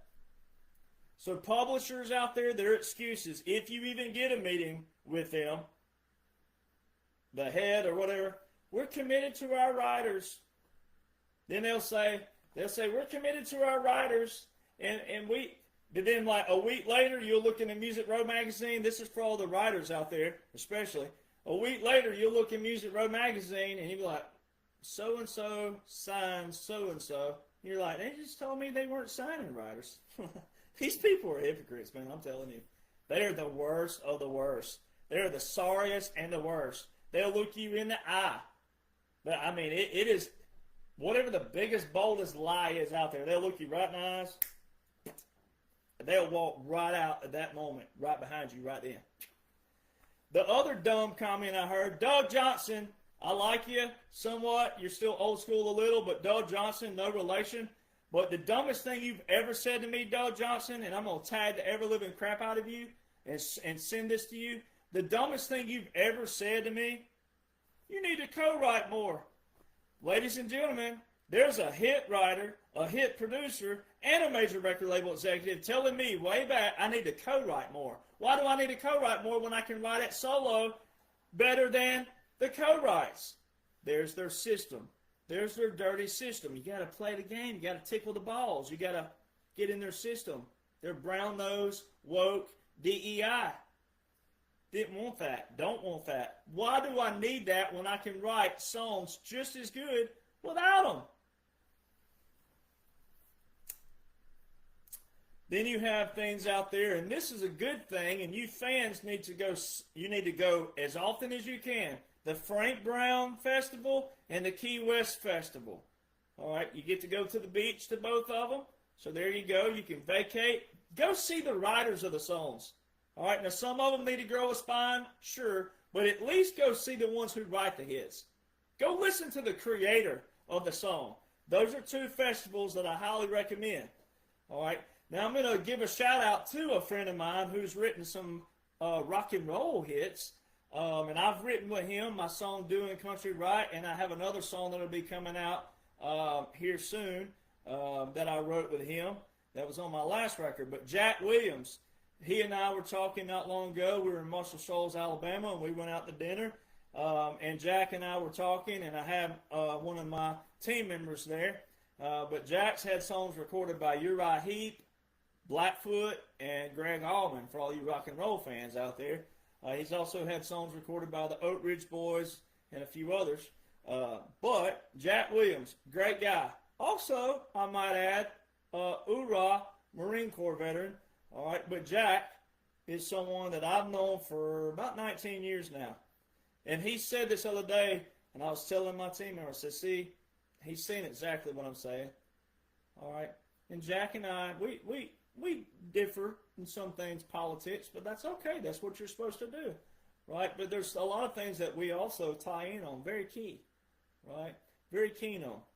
Jack said specifically, Nashville used to elevate talent. If you were good, but your buddy was greater, the good guy elevated the buddy. But then the one that was actually the most talented remembered the elevation and went back and uplifted that person. Dave Gibson. Dave Gibson, look him up. The Gibson Miller Band, Dave Gibson. Doug Jonhson produced them.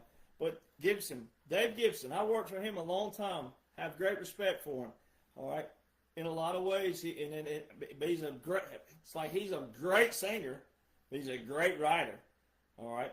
But Dave Gibson, he way back in the 90s told his publisher, hey, you need to sign so-and-so. They're like, why? That'd be competition. He's like, no, it's not. He starts getting cuts and hits. He's on our team. They let him go. His publisher didn't sign him, and the guy went on to be big. All right. So there's that. All right, there's two major ways to have Billboard hits. One is a major record label. The other, 99.999% of artists that are living in Nashville and outside of Nashville, but especially those living there, have no idea that you can go around the major record labels like I did, straight to the Billboard. but it's a slicey and dicey way to do it. All right, so one, major record labels. Airplay, country airplay. Monopoly, conglomerate, sponsors, tickets, merch. See all that money there? Big money. You've that's been to a concert, you spent $10, $15, $20 for a little bitty thing of drink. Right? And probably Bud Light. I'm going to call some of y'all out because you're drinking Rocky Mountain Oyster piss. All right? So the discography proves all the major record labels. Again, Priscilla Block, revert back to that.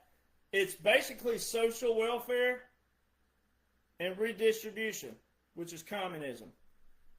Because, again, you don't know the major record labels. You don't know the people running them. You don't know the publishers, especially. You don't even know that the artists don't write most of their stuff. You have no idea. You're just, oh, Morgan Wallen, Luke Combs, and da-da-da-da-da. That's it. And then you get mad when someone like me, you hear Luke Combs. He's talking about Luke Combs. No, I'm not.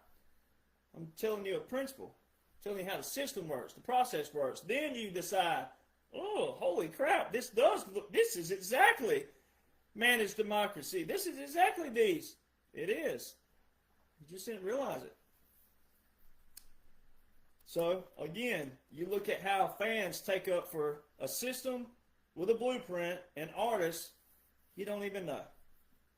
So if it were about music and the fan, if you knew your consumer power, you'd use it to demand quality, and you wouldn't be mad at a true underdog and the first guy to do what I've done. So the industry used to be about this. And it still is, but it used to be return on investment, because all a record label is basically a bank. So naturally, they put up money for an artist, and then you want a return on that. All right? So there's that. It's about the song. Can't have music without a song, right? All right, I guess you can. I guess you could have music, but none of you are going to listen quite a while because it ain't got no honeysuckle lips and all this other bull crap in it. All right, so you're not going to just listen to Floyd Kramer anymore, who used to do that in country music. Music, no lyrics. So a song, royalties, and percentage. Then it's about the artist and the story and their bio. All right, so that's the whole what the industry is supposed to be all about.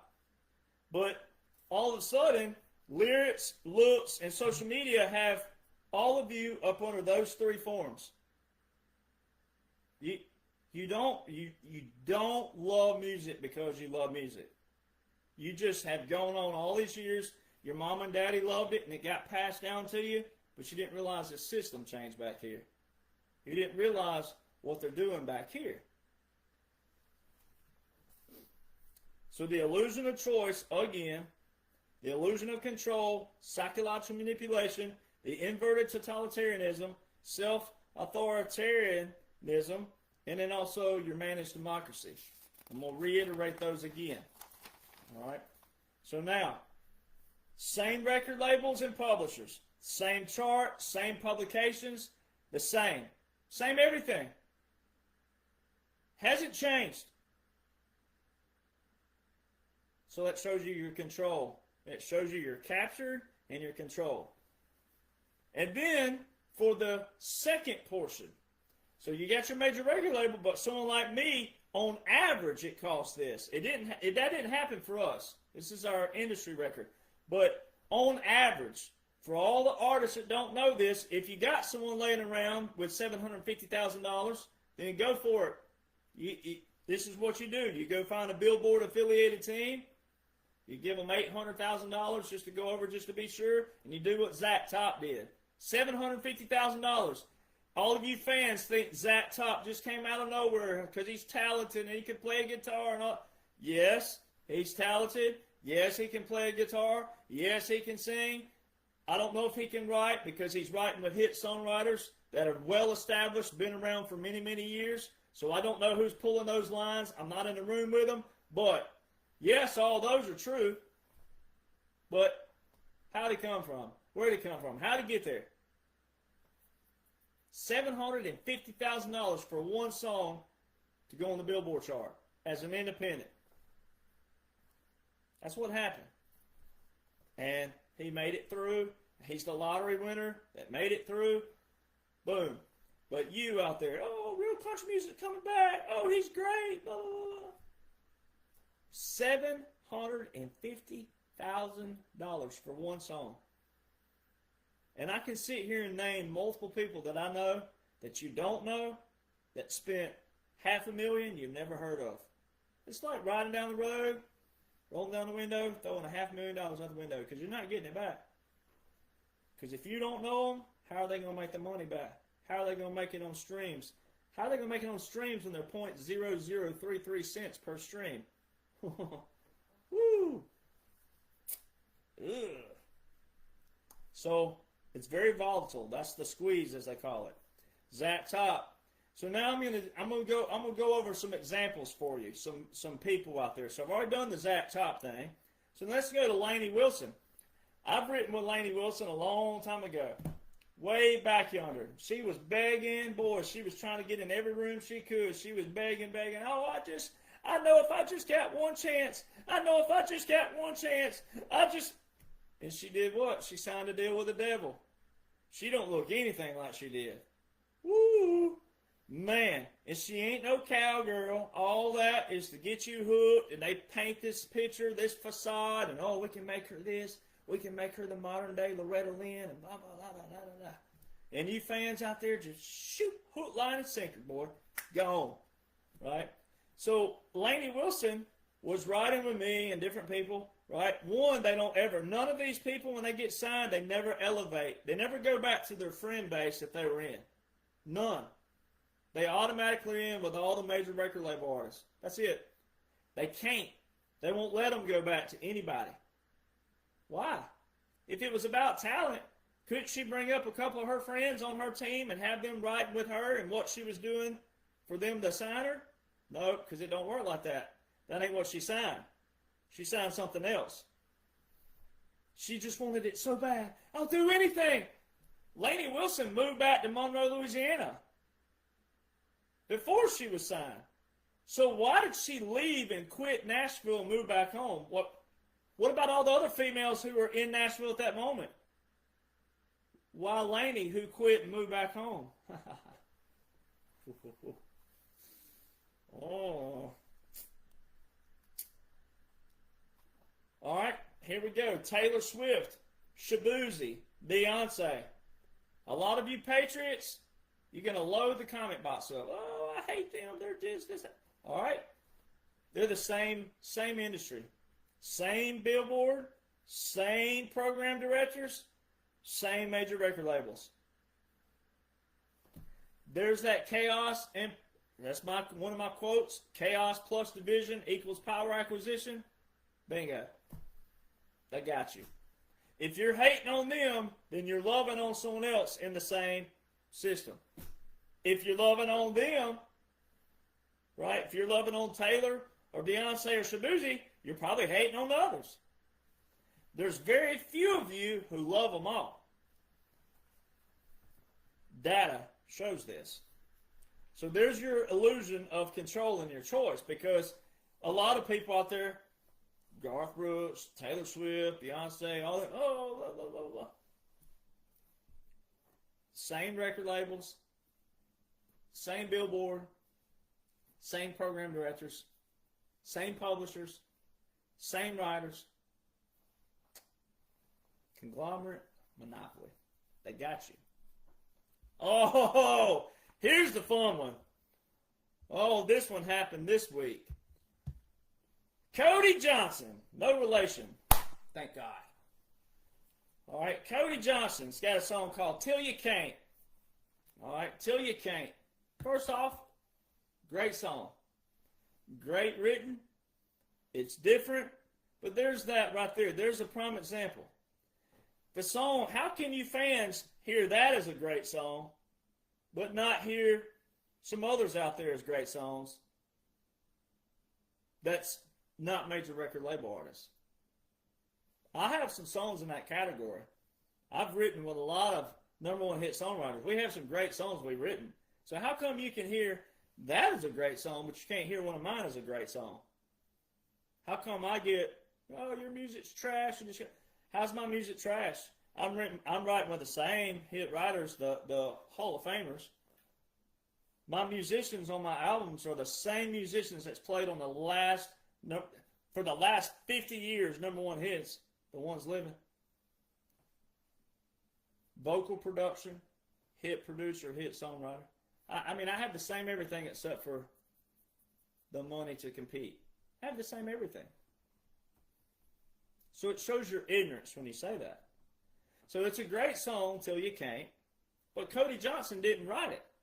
So that means that any artist that song went to, it was going to be a hit song because it was written by published writers and it was pitched to a signed artist.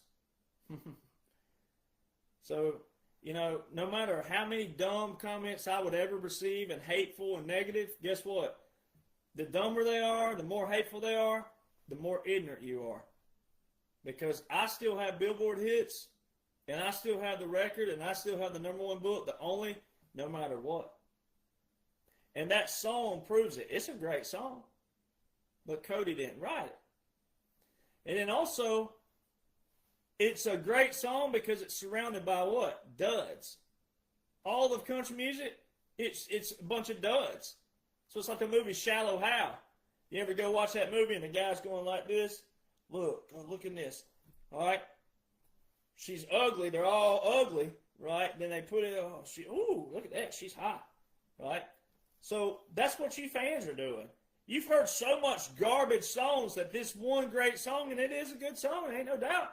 But all the stuff around it that surrounds it is a dud. And they all sound the same. And they're not great. And they're not great lyrics. And they're not meaningful lyrics. They're not authentic. Because if Till You Can't was back in the 90s, it would be just another song. Because the 90s lyrics, my lyrics look just like the 90s music. Because that's what I aim and strive to write for. And when I go in with writers, that's what we aim to write for. All right? And I only write with one other writer if I can help it at this time in history because of what I'm doing to prove that the whole thing's rigged. So I write as many as I can solo, but I'll co-write every now and then, depending on who it is and if it's a buddy of mine. Other than that, you don't need to. You young writers out there, quit writing with everybody and anybody. So it's the principle. It's the principle around it. Till You Can't's a great song. Also, Cody Jonhson didn't write it. So when Kid Rock covered it out there, Kid Rock, he probably asked for the blessing, meaning like, hey, I love this song, I'd love to record it, but I don't want to step on your toes. But it was already a hit song. And once it's a hit song, or once it's actually once a song is ever recorded, you can record it. You just got to pay for the licensing. Oh, there's a term most people don't even know about, licensing. Licensing. There's another industry term, fans, you have no idea about. That's why you look stupid. And I have to use the term stupid and dumb and ignorant when you say stuff towards someone like me when you don't even have a clue how dumb you look. I don't want you to look dumb. I want you to eat this up and be educated on it and take control and support more artists, quality lyrics, quality songs, not just me. I don't want you to look dumb, but that's how dumb you look. Because the comments I saw on some of my posts, I'm like, you people are, boy, y'all are ate up. That saying, ate up, you ate up with it. Ate up. The artist, Cody Jonhson, has no say-so on that song whatsoever. Even though he took it up the chart and it was hit, he has no say-so on that song. 800 people can record that song. Cody Jonhson has not one say-so. The writers they can't say no. They can't do it. They licensing, pay up. So if someone like me wanted to record it, I'd have to go to those two writers and say, hey, what's your publishing and what's your licensing fee?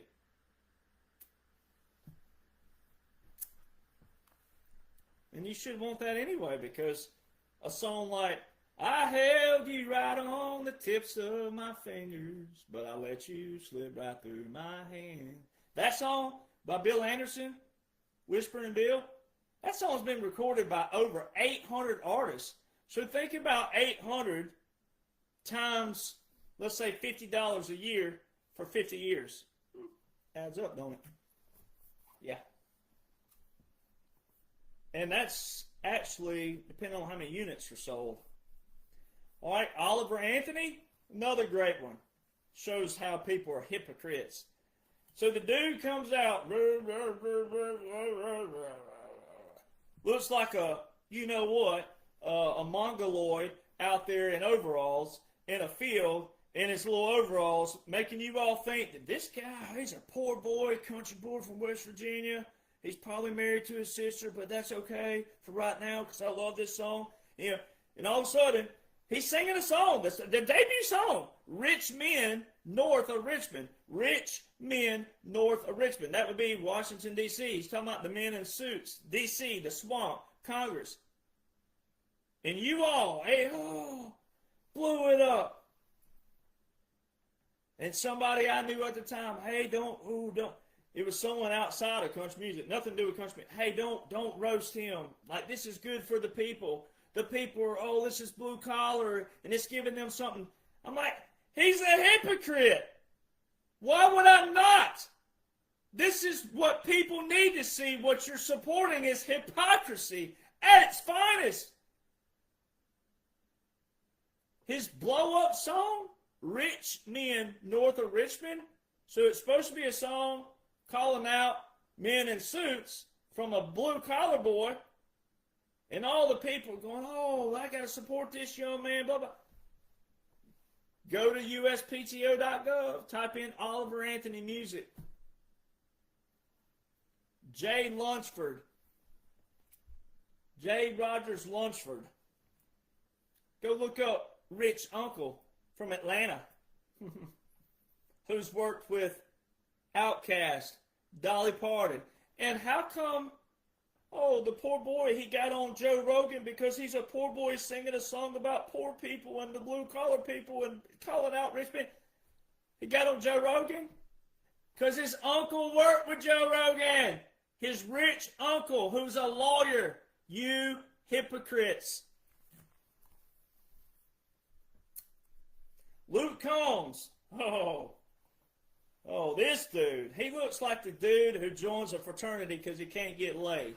He's so ugly he can make a freight train take a dirt road. All right. Luke Combs. 0 solo rights. All right.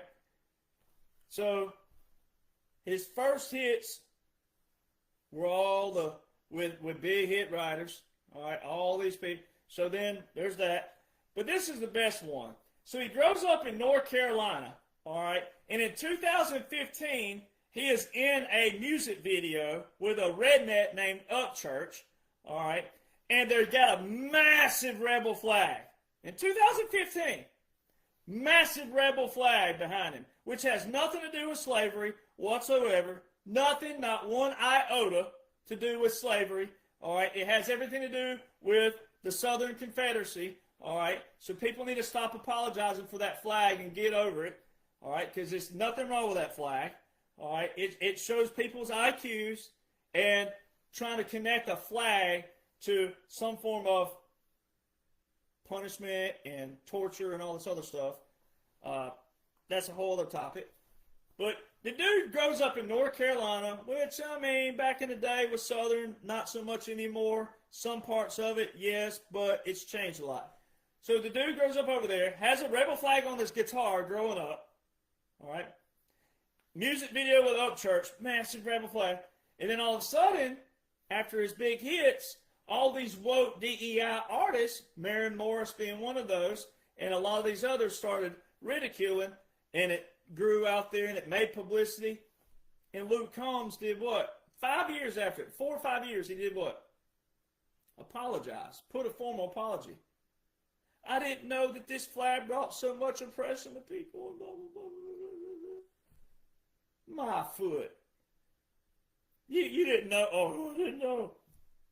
And here's a key thing. If you're listening, This is why it pays to listen. This is why terminology matters. If you read what he put, he said, over the last few years, I've grown as an artist. What's an artist have to do with anything? See, ladies and gentlemen, he didn't say I grew as a person. I grew as an artist. The swamp, the system, the control, the people you don't know, the people who control you consumers. I grew as an artist. He didn't grow as a person. Very key. His wife, you look at her, she looks supermodel. He looks like Wolfman Jack needs to hit a treadmill 7 years straight and never hop off. All right. Another great example. Money talks, bullshit waltz. Right. If he wasn't Luke Combs, he wouldn't have her. No way, Jose. Ain't happening. All right. And then also, he was the dude who said that they asked him, "Oh, when'd you start singing?" "Oh, I just picked up a guitar a few years ago." So how come all these other artists out there, not me, let's just go with someone else. What about all these other artists out there, male or female, who are paying their dues out on the road? They're going out on the road. They're singing all over. So this guy, he picks up a guitar, and a few years later, he's got hit songs with hit songwriters? Yeah. I know what I'm talking about. Morgan Wallen. Oh, hell had no fury if you talk about Mullet Boy. But a lot of you didn't know Mullet Boy was Martina McBride 2.0 just right before that. He looked like a brunette version of Hanson. But see, if that were me, if I was all of a sudden wearing the polar opposite, and then I blew up and I looked like the polar opposite, y'all be like, "Well, I thought you were a cowboy. I thought you were a country."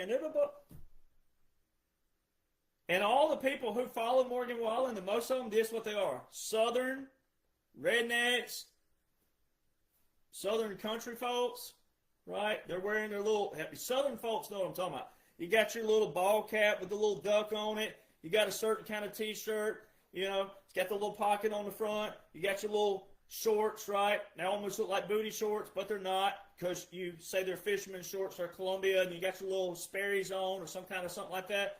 All those. Those are the people that support him. Those are the very people that if they saw him before wearing like this leather jacket that looked like it came from Rue 21, 80% off rack, and all this other stuff, hair grown out, makeup on, they wouldn't have supported this dude because he don't look like their kind. But that's okay. We got a quick fix for that because we're the major record labels and we have them all controlled because that's where mainly country music fans still are to this day.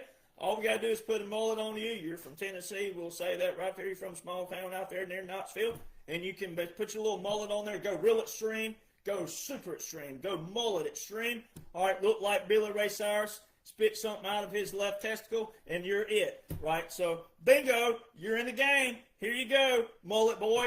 All right, put your little shirt on like this and put your ball cap on like that. Make it look like your old country boy. And then, voila. Morgan Wallen is the greatest thing since homemade sliced bread. Quantity. Dude's putting out albums with 37 songs on it. They all sound the same.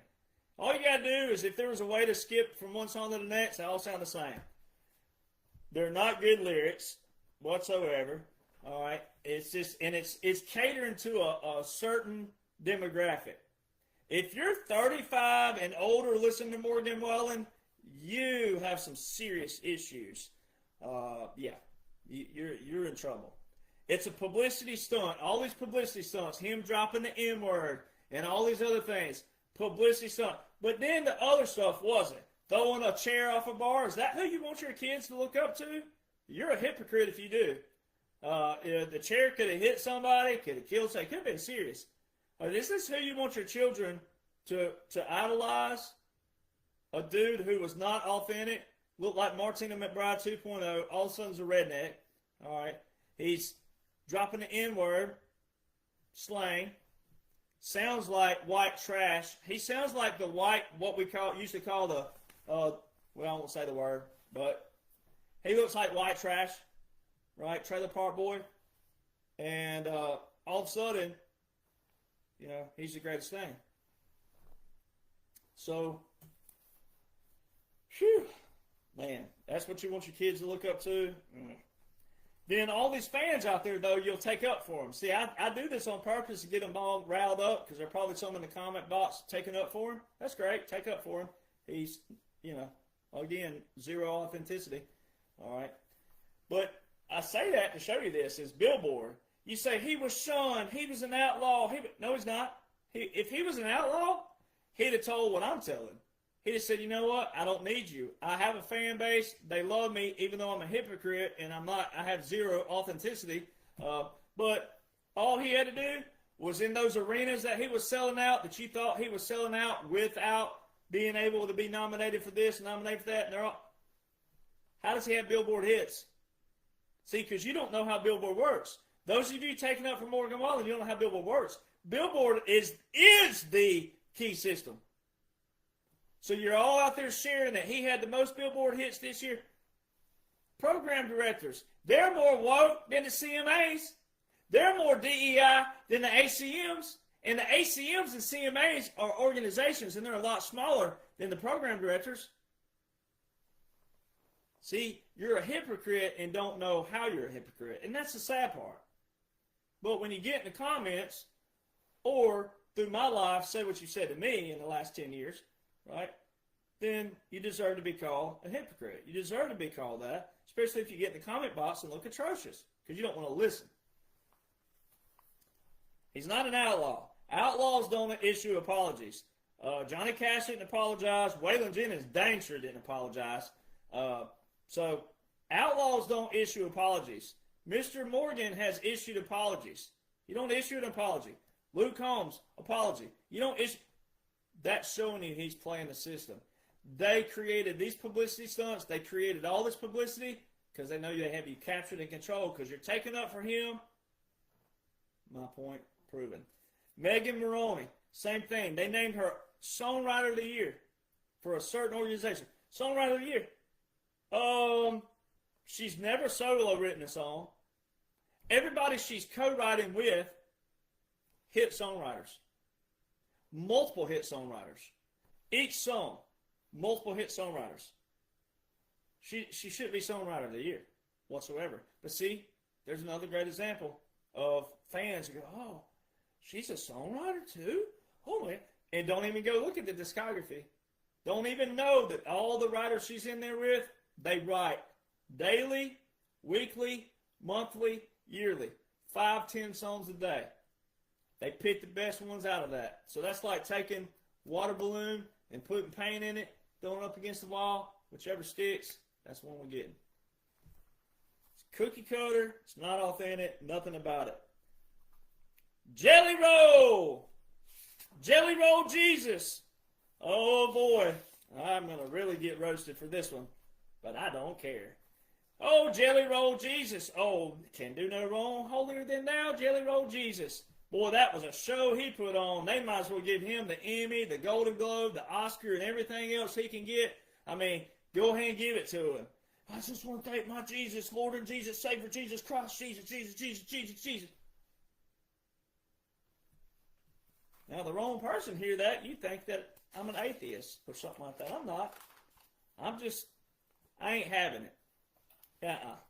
Because the video that I showed all of you out there, and there was a comment on my post, he telling young artists not to. This person, you don't listen. People don't listen at all. Oh, Jelly Roll's in a video before he signed to major record label. He's sitting there, the fat boy, the one that was fat, before he went, oh, oh, oh, Zippin, you know. Right? Before that, whatever that is, right? So Jelly Roll's sitting there, and he's saying, listen here, young artists, I can make a lot of money. This is how the major record labels F you.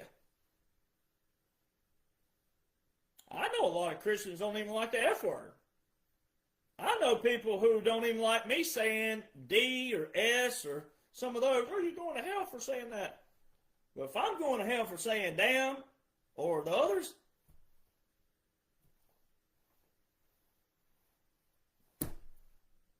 so he's sitting there telling young artists how major record labels take 95% of your career and you get 5%. And he tells you how it's a line of credit and how it F's you over. And they tell, well, you were already here then before you make this, and that, which is true, but that's just one little teaser of it. He's not telling you what I'm telling you. But for the sake of it, so he's giving advice to young artists, meaning I'm a superior artist. I am not a young artist. I am an expert artist. I am a seasoned artist. I am an artist that knows something that you need to know. Hear that? All right, now apply this. So he's the seasoned, they're the young, and he's telling them this is how the major record labels F you over. Then he goes and signs with one of those major record labels? Yeah, I'm like Johnny Cash.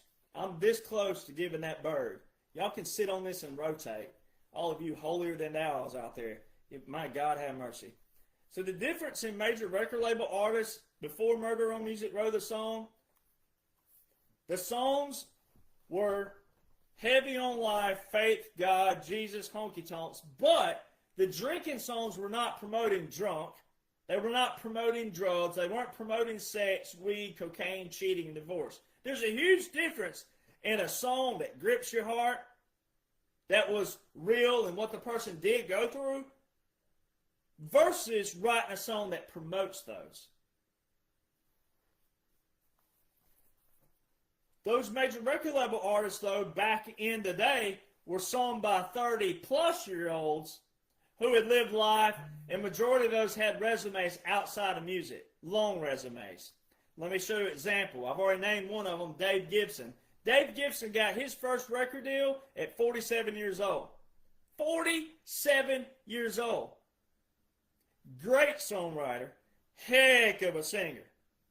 Matter of fact, in the movie The Cowboy Way with Woody Harrelson and Kiefer Sutherland, in the opening of the movie, Travis Tritt makes a cameo.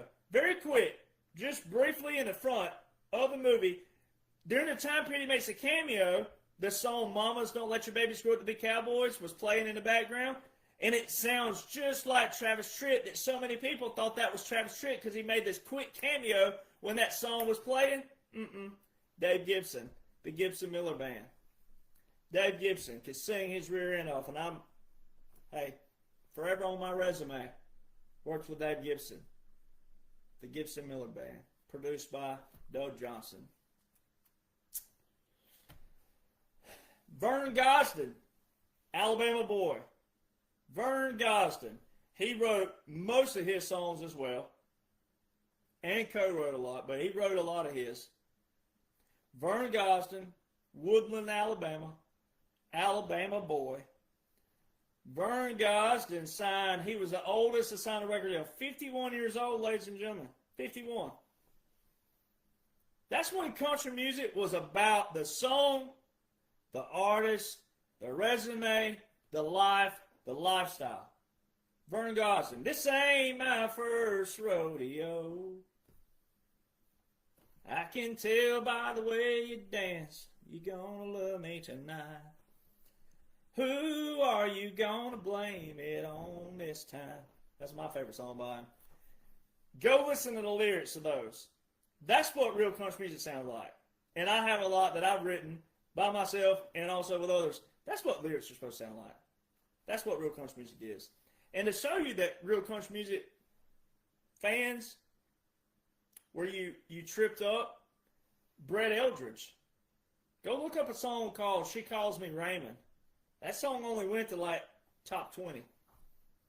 That shows you where program directors, where they went. That shows you where you went as a downloader, even though download's not the top. But those two do correspond to show you where you did go. That song, She Calls Me Raymond, great country music song. Great. I mean, you think Till You Cane is great? Go listen to She Calls Me Raymond. If you don't get chills and a tear to your eye on that, you're the problem. Since 2012, though, songs promote drunk, weed, smoking, cocaine, sex, destruction, divorce, cheating, and then every now and then they'll sprinkle in their God, their Jesus. And that's how they get you. But the Bible, I'm not here to preach, but the Bible says that fresh water and salt water can't come from the same spring. So when you're promoting something, that means you're not doing what the Bible commands you to do. The Bible's about change. It's not about justification whatsoever. The Bible says not to be part of the world. So a honky-tonk, singing about a honky-tonk, you don't promote getting, pissed drunk, as the saying is. You don't promote destroying something, going out, kicking something, punching somebody. There's a huge difference in singing about something you went through, hard time, heartache, something like that, and maybe you did get drunk, but it's a past tense. It's not promoting that. It's not saying, oh, I want this 16-year-old to go out there and get drunk, act like a fool. And what have they done? They took a wholesome genre and they got into your kids. And they've flipped everything. And they've got all the sex and drugs and cocaine and all. I mean, some of these young artists are singing about cocaine. Sung by 17 to 35-year-olds with zero resumes, barely wet behind the ears, singing a song written by 3 to 14 songwriters with the same resume, because they don't have one either. Most of these writers hadn't lived life. It's on the same loop. It's the same sound that your children and your younger generations are looped in on. Lyrics are the same. They're all dummied down. They're all watered down. And then you wonder what's wrong with society. You wonder why people can't even name the 3 branches of government. You wonder why terminology, I got validated again today. They had I'm just keeping validations coming daily with me on every aspect. They showed a guy, a Democrat, on the witness stand, under oath. He can't even name the 3 branches of government. Who's the only one who's been talking about the 3 branches of government? Me. You wonder what's wrong with society. People react, you don't listen. You don't want to read, you don't want to study, you don't want to comprehend, you still want your opinion, you want to get in the comment box, and you want your opinion, but your opinion has been answered in the video if you'll just listen. But you don't want to. You still want it your way. Like this is Burger King. You don't create the life you've never lived in a song. See, that's what they've done to you out there. They've given you songs that they created the life in the song, and they've never lived it themselves. The artists have never lived it. The songwriters have never lived it. But that's how they can create the song. It's because they got 14, 10, 7 writers in one song. That's premeditated. That's zero authenticity, zero talent, zero creativity. Zero integrity. It's 100% farming and 100% control. So that's why the second unknown way, like my way, a billboard, getting into that, if you have the full package to beat the system, see, you don't. Most are not going to have that. $750,000 for one song just to try to get on the top 60? It ain't there. Marketing is everything, true. But, so this is going to all your young unsigned artists and writers out there. This is you can play a big part in this. All of you unsigned artists, songwriters, you can play a big role in this. Marketing is everything. You have social media, true. But your first impression is your last impression. You don't know the blueprint. You're trying to get in an industry you don't even know anything about. You Google names. You try to go talk to these names. You don't know how to talk their language. Even if they were a good person, you don't know how to talk their language. You have zero etiquette. You have zero etiquette and also protocol. You're just looking for a big name. When actually someone like me is the actual person you actually need.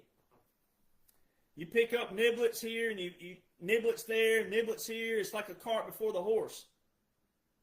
You want to put out something on you. Oh, Lord have mercy. You ought to see all of them on Instagram now. Look at my new single. Go check out my new. The songs are terrible. Terrible. But quantity. Oh, everybody and their mama's a songwriter now. And it's terrible. And you're chasing names. And you want to do things your way. It's all your way. Zero respect, zero etiquette, zero protocol, zero knowledge. So, like, example. Well, I'm going to get to that. I'll go my hair. You're trying to write a song, and you put it out as a single when 99% of the major record label artists don't even write their songs. So, see, that's where these unsigned artists and songwriters, you're trying to write a song, and 99% of the major record label artists ain't even writing. So, see, you got everything backwards. All right, and this goes to the ones out there. My team has experienced this. We've been looking for male and female artists that I'm going to produce. I will produce. And, hold on real quick. We've been looking for male and female artists out there that I'm going to pay for the album, full-fledged album, right? No catches, no gimmicks whatsoever, because I know how to beat the system, right? Quality music, quality songs, hit musicians in every slot, my team, all on there, and give you quality music, put it out on streaming. I'm not going to make any of that money back because it's 0.0033 cents per stream. But we've been doing it. We've been tagging artists left and right. And what have we been getting? We had one not long ago. What did they say? They go, oh, well, my manager, my man. So we talked to the manager. First off, if you're an unsigned artist, you've never had a record deal, you never had a pub deal like I have. I've never had a record deal. I've had an independent deal with my team, but I've had pub deals. If you've never had any of those, you don't need a manager. They're going to get in your way. This person's manager had been to Nashville twice. Then they want to say some bullcrap about a boutique. Oh, we went to so-and-so's boutique songwriter thing. And this person who runs this songwriter thing, you know what they do with those ladies? They find the hottest women out of them. And you can let your mind wander. It's not about the song. They get these people to, oh, we're going to have this songwriter thing. We're going to rent this house over here and such and such.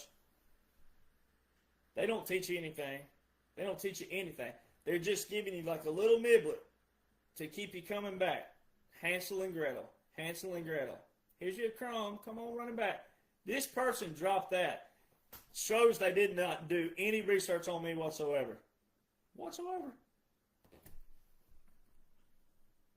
And see, that artist is going to miss out on an opportunity because some manager who's been to Nashville twice, who went to some little boutique, those are the people who get wrapped up, warped in their little game, and they sign a deal with the devil. May not have wanted to, but once they sign, they get in too deep, they can't get out. You don't need management. You're chasing names. When you chase names just because they're a major record label executive and you don't listen to someone like me, you prove it again. Publicists, same thing. You don't need management. You don't need publicists. Publicists charge you $3,000 a month for publications who have a syndicated audience. So there's that. Cover songs. All these young artists out there, you'll see them all over social media covering a song. All you're doing is promoting the major record label and promoting that artist. Yeah, your mama, your daddy, your boyfriend, your girlfriend, somebody's in the comment box. Especially if you're a cute female, you're going to have some dude in there. Oh, you're so pretty, blah, blah. That person is not streaming your music. They are not. They're there, and your conversion ratio will show that. That's what I've told all females. Okay, show me your conversion ratio.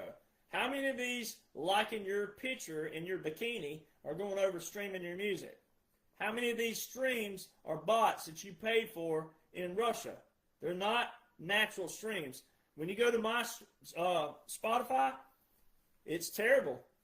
The numbers that are following me, terrible. All right, and then also the streams, terrible. But guess what they are? Organic. They're real. They're not paid for. So there you go. And then also you young artists and songwriters out there in Nashville. Nashville, the songwriter realm, is a circle jerk. All right? If you don't know what that is, I don't know if you should Google that or not. But it's all it is, man. And if you're one who signs a deal, you're forgotten about like that. They don't go back down and elevate you up. It's not like that. That's not how publishing works up there. Just ain't. So you don't need any of that. You need a blueprint and a formula. Publications. I'm going to be tagging publications on this video too. Publications on social media. They have zero influence on major record labels, ladies and gentlemen, or publishing deals. They are nothing but a bunch of social media captured audience. I've been featured on Country Rebel and Country Music Nation. It didn't do a thing.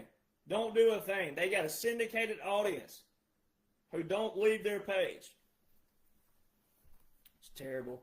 None of these publications. Matter of fact, I had one, Saving Country Music, it's the name of theirs. This dude claims he's trying to save country music, and he's all about traditional. And when we were trying to reach out to them way back 8 or 9 years ago, this dude had the audacity. I was on the Billboard chart. I've never heard of you before, and how many? So you talking about some expletives? Saving country music now. Supposed to be. I'm like, you're supposed to be about independent artists. You're supposed to be about saving country music, real country music, and you don't even know a Billboard artist. You don't even know how big Billboard is. So I hope you hear this, you low-class loser. All right.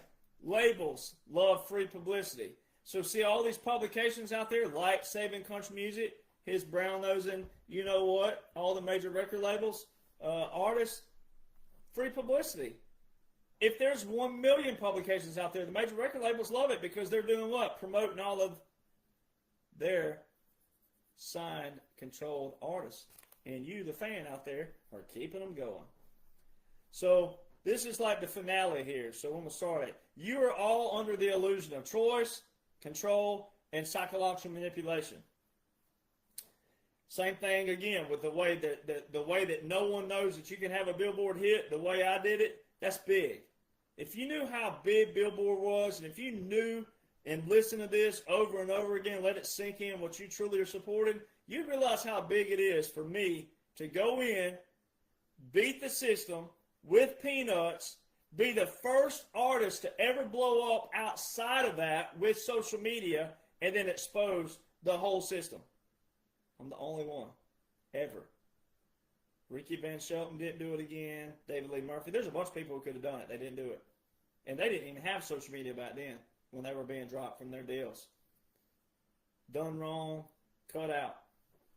I mean, I'm the first in country music history to do it, which makes me an iconoclast.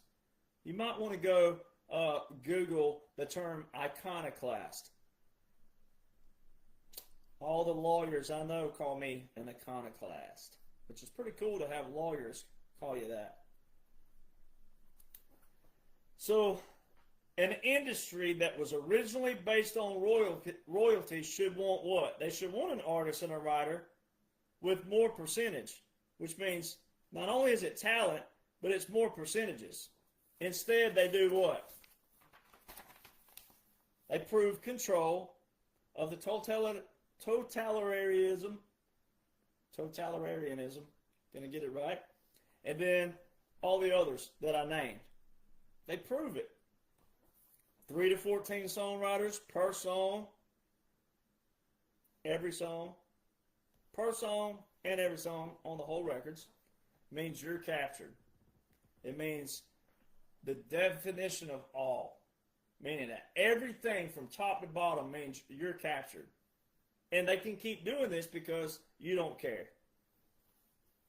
You all support a system that decides what you like and what you love. Now remember that. You focus on the chart. We love great music. No, you don't.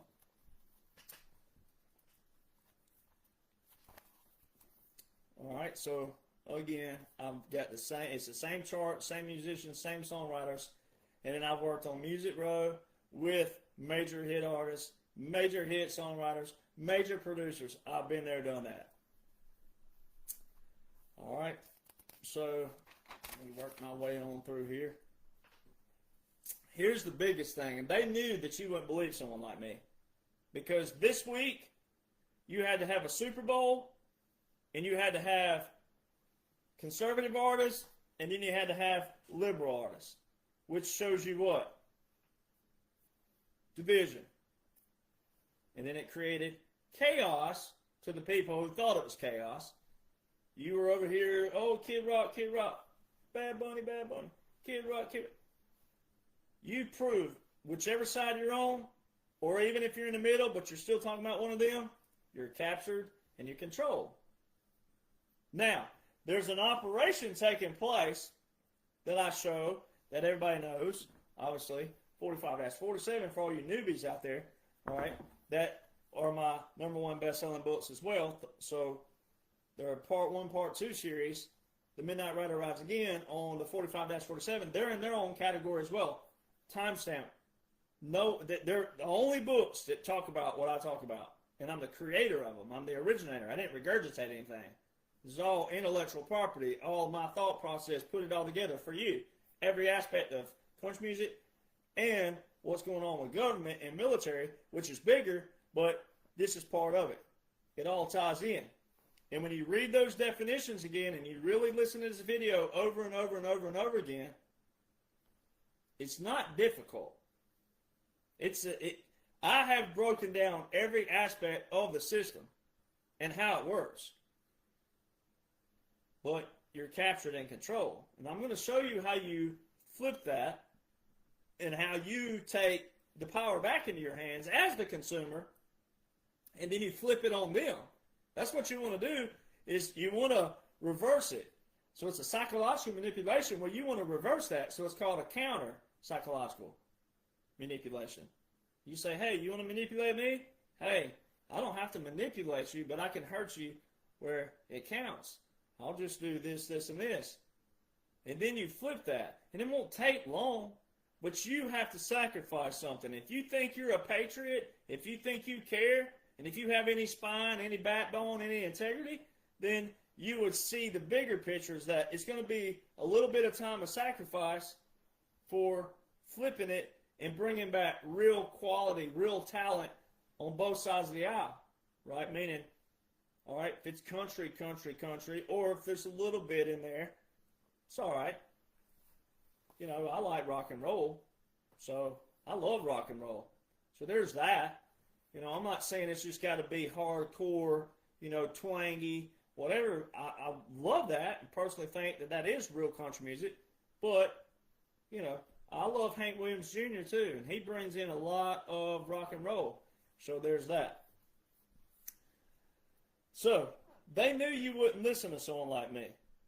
Even though I'm the first in country music history to do what I've done, I'm the first to tell the whole spiel from top to bottom. No other artist ever signed with any hits and or has never done this, ever.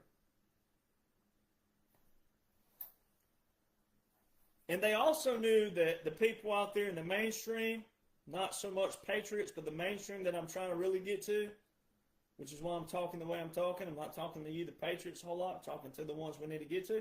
But that's why they'll trash me, shame, ridicule. I mean, you talking about some hate messages? You talking about some trash? Woo, I've received it, right? Which is fine. It's to be expected. No matter what they say, I still have Billboard hits. No matter what they say, it still works this way. No matter what they say, this is what's taking place. But see, they need to know that because that's what's going on with the Kid Rock thing and the executive order that President Trump signed. And then it's a bill, it's a different one, not the Hatch Act, but there was another bill that got signed for songwriters, and President Trump's been big on this. All right, so entertainment's being the topic right now. That's why all this is popping up. And I'm ahead of everything. But I'm ahead of everything because I was placed here on purpose. I was given all these records. I was given all this stuff and strategically put here for this very moment in time. And now you're seeing it. So I'm trying to connect the dots for you. So these people knew.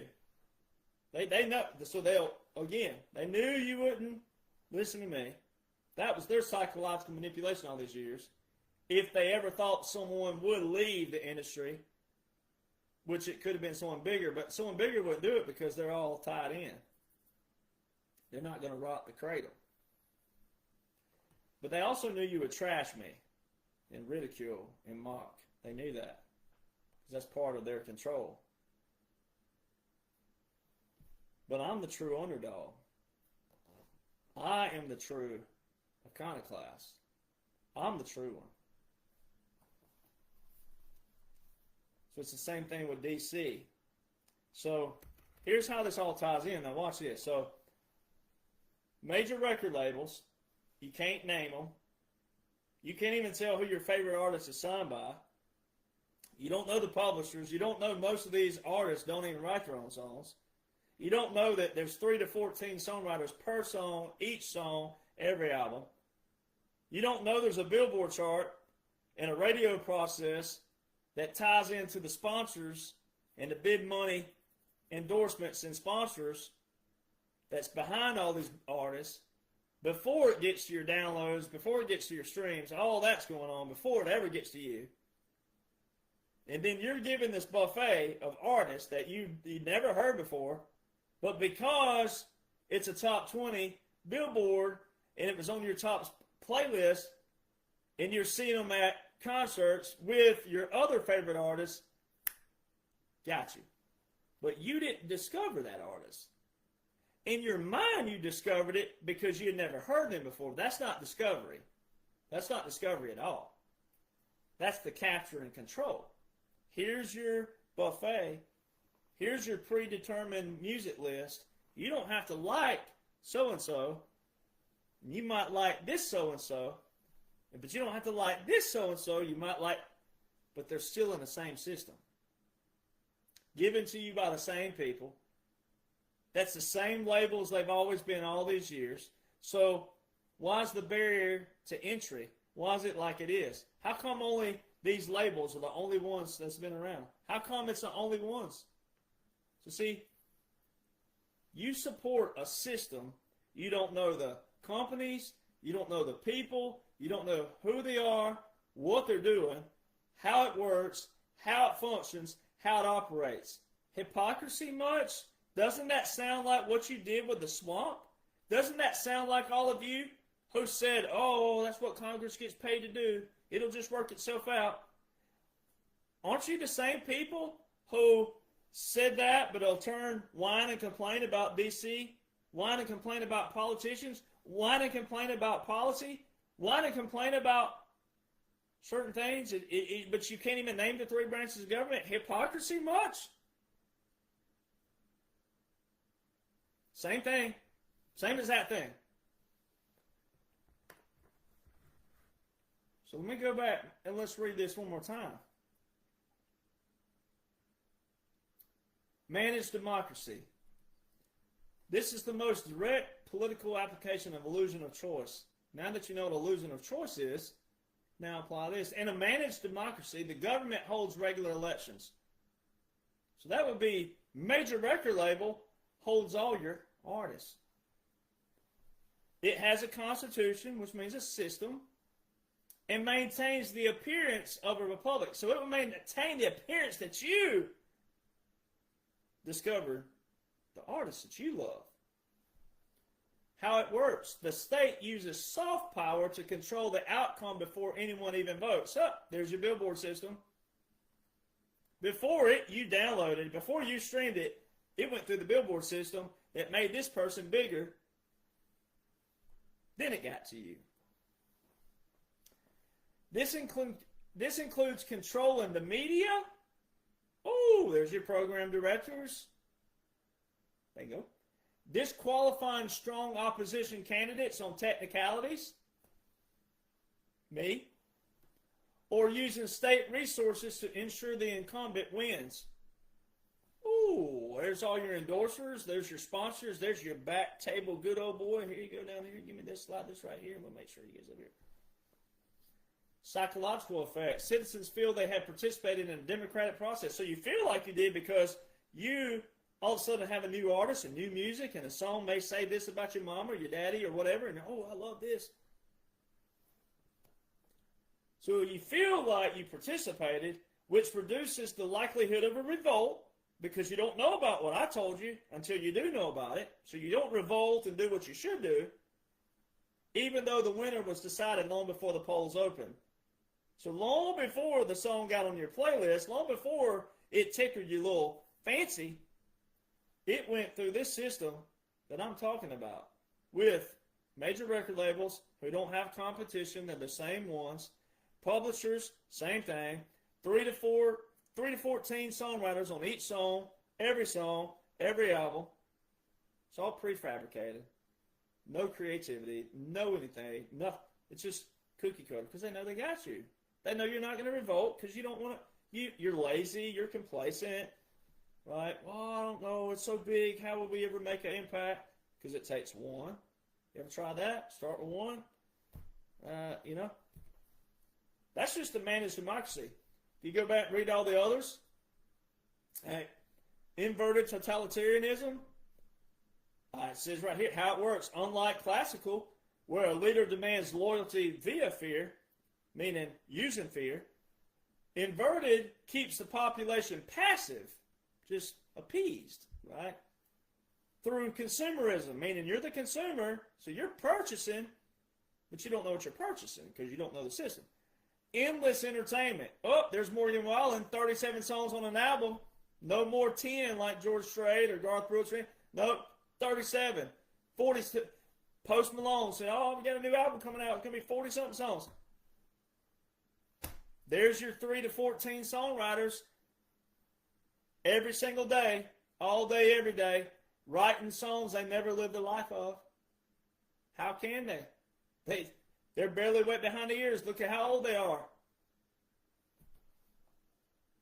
I don't even have to read the other one because you already. So if you've criticized one politician in a system you know nothing about, but support one major record label artist and share all their posts, especially Billboard chart, guess what you are? Hypocrite. You're a hypocrite by definition. So the Alan Jackson Murder on Music Row. The song says, the almighty dollar and the lust for worldwide fame slowly killed tradition, and for that someone should hang. Woo! Larry Shell and Larry Cordell wrote that song. I know Larry Cordell. I know who Larry Shell is, but two Larrys wrote that. What are the odds of that? Alan Jackson, George Strait made a big statement with that, but it wasn't big for whom?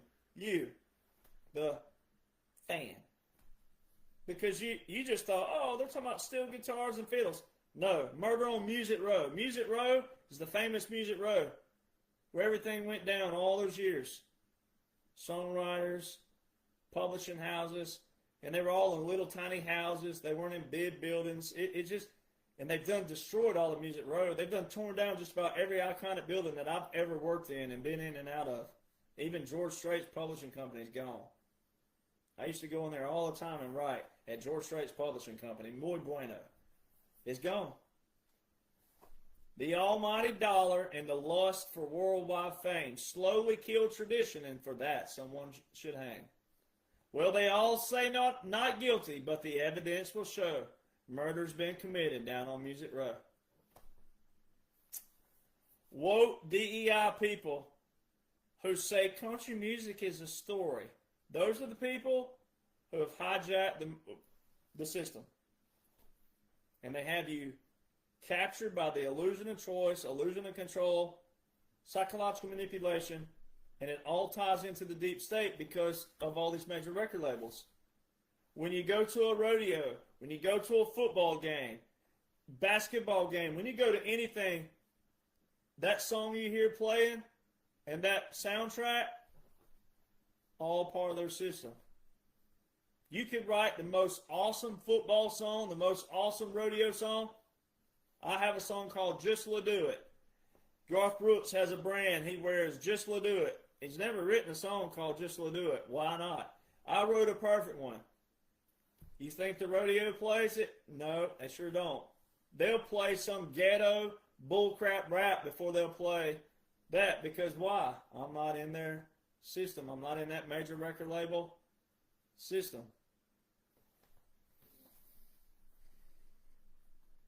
It's not about the song, ladies and gentlemen. It's about a secret society who took control of the family genre and destroyed it on purpose.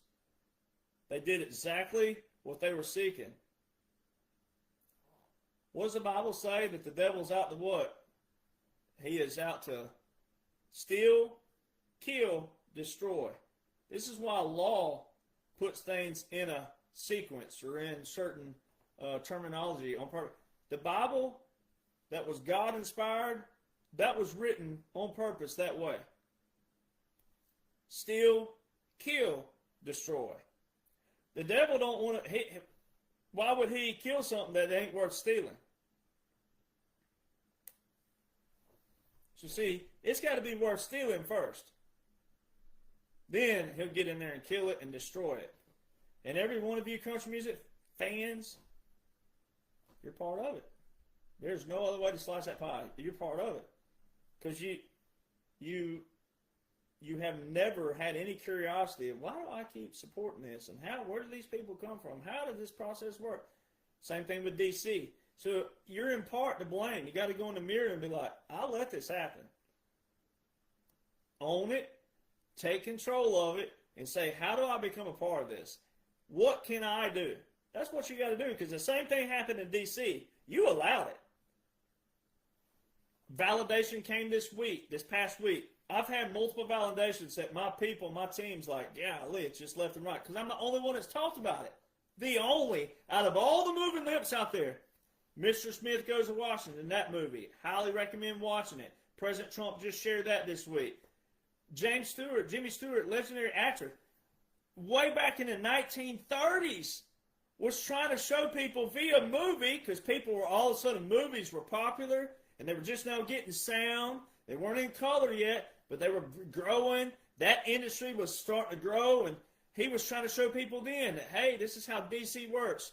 Go watch a movie. The 30s. What's just now finally being drained? Legendary Brigadier General, retired as Brigadier General. Legendary James Stewart was trying to tell everybody in the 30s. 1939, John Wayne, real name Marion Morrison. All right, John Wayne, though, stage name. 1939, the movie Stagecoach. Guy in a business attire was in a stagecoach, and they're riding down. He said, what this country needs for president is a businessman. Way back in the 30s. So all of you out there demanding justice, you're lazy. You're a hypocrite. You don't want to know about prevention. You don't want to know how to prevent the swamp from growing. You don't want to prevent all the hypocrisy, the corruption. Oh, no. You just want a quick solution, quick answer, and then you want the people who know what's going on to create the solution to prevent it. You don't want to be a part of that.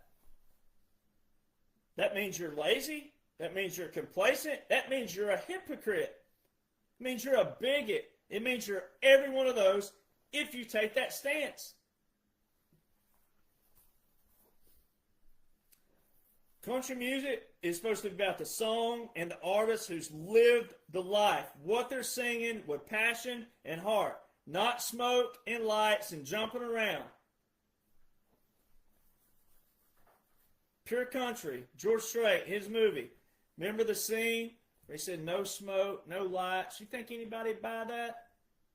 And his grandma says, I sure would. Right? Well, there you go. And the lyrics are so watered down now. The music is so cookie cutter. And now it's going to more AI and digital. They're creating a lot of this digitally now. It's not real musicians. That's why when you listen to my music, anyone who says my music's trash, you're an idiot. You should be slapped to Tulsa and back. All right? Probably even further. But every single musician on my record, hit union musicians, quality, the top musicians in every slot have played on multiple number one hits when songs were really hit songs. Great songs. The best of the best.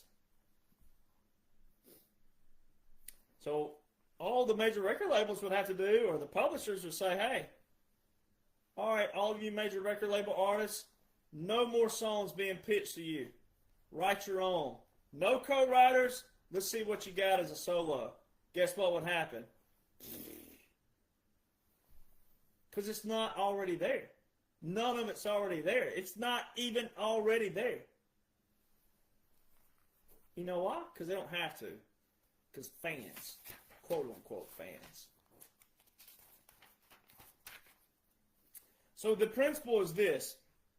Principle is now that one, me, has done what zero other artist or songwriter has ever done in the history of country music.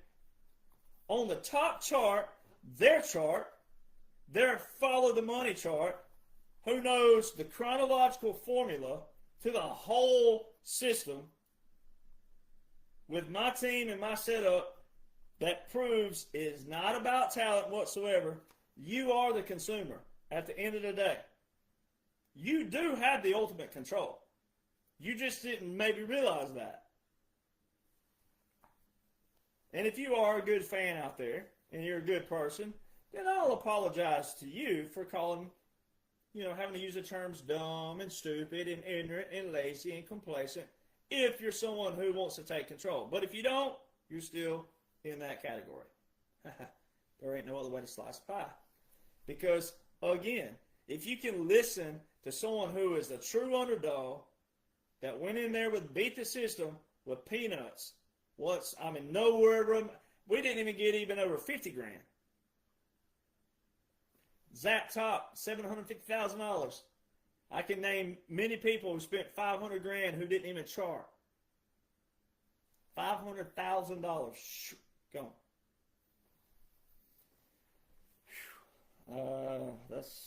Yeah. So you have zero excuses to trash something that you know nothing about. So straight out the gate, if someone sees this video and your instant reaction is, who are you? And I've never heard of you. And all, so you prove the point. You prove the point. Because I have the #1 best-selling books. I'd rather have #1 best-selling books, the first in their category, and no other book, and won't ever be. And if there ever is, it'll be years down the road, and mine will be time-stamped that I said it and knew it long before, and they're just regurgitating. See there? Creator, the originator, the OG, me, right? So there's that. I'd rather have that than I would songs any day, because songs are so...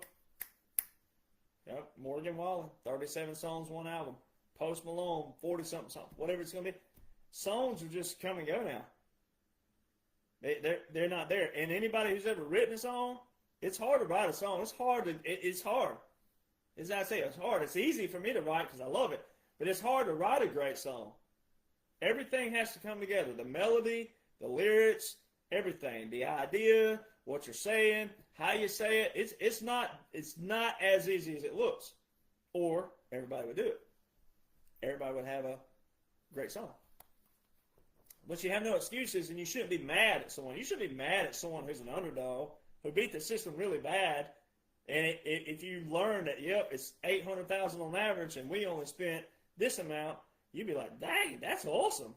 Well, you should be more on the other side going, holy crap. And you should be holy crapping the whole thing going, oh my gosh, it works this way. I didn't know that. And then the way you prove it, again, Sammy Kershaw, or, some of the writers I've written with. When you see me post a song, hey, I wrote this song with Jeffrey Steele. Hey, I wrote this song with Marty Dodson. Hey, I wrote this song with Emily Kroll. Hey, I wrote this song with... And then you go look them up and go, holy crap, he wrote this.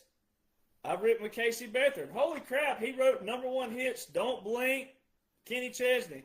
Ooh, The Breath You Take, George Strait, #1. You should go, boom, validation. Because I have songs put out by that. There's no way I could claim these people if I didn't write with them. That wouldn't happen either. They'd be like, dude, what are you doing putting my name on this thing? I didn't write with you on that. That wouldn't happen.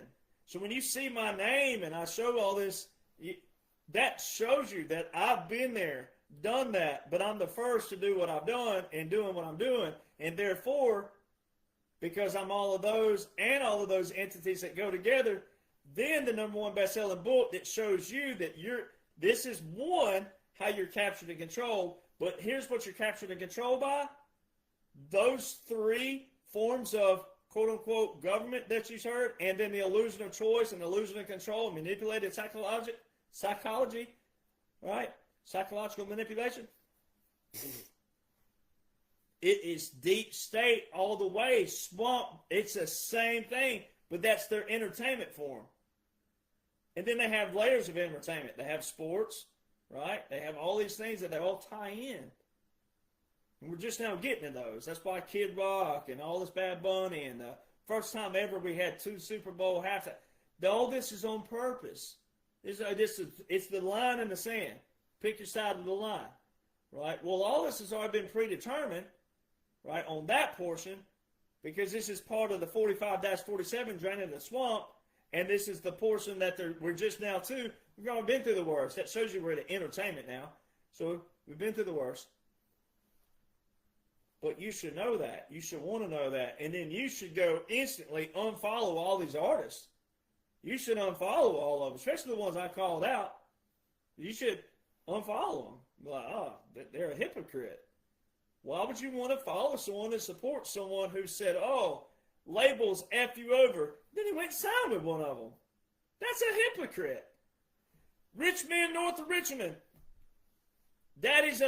Uncle's a rich attorney who owns half of my stuff, maybe all of it. Who knows? His name's on the USPTO. He's the attorney to contact. He's the attorney who had worked with artists. He didn't come out of nowhere. Come on, people. You have control. And if you would listen and appreciate and know how to take action, kind of like those young artists that we're talking about, that have been trying to reach out to, their managers out there. Oh, I'm a manager. You've been to Nashville twice? Get out of here. Like, if you would appreciate someone who's telling you everything without charging you a consulting fee and all these other bullcrap things they do in Nashville, there are people in Nashville who call themselves consultants. And they're with whom? Attorney firms. Hear that? See how that ties in? And not all lawyers are bad, but yeah. So see, a consulting fee. So you have the power as a consumer to unfollow these people, unsubscribe from them, stop streaming their music. Find people like me. And then, hey, like Jeffrey Steele put out a song, President Trump Truth about it, and I put that out, said, hey, I've written with Jeffrey Steele, wrote a song called One of Those with him. He's a big patriot. All right, I know him very well. He texts me all the time. A big patriot. He's a Hall of Fame songwriter. Hall of Famer. Sometimes you got to be dead before you even get a nomination for that. He's a Hall of Famer. Big. He's written some massive hits you've heard. And great songs. My Wish for You. You want to know the real story on that? He wrote this song for his son's high school graduation, performed it. Rascal Flatts only recorded it after they heard what happened. About a week after his son graduates, he was killed. So see, if you would get into the authenticity of the song, but from writers who are less writers, meaning like only 1 or 2 in a room, right? Not 14.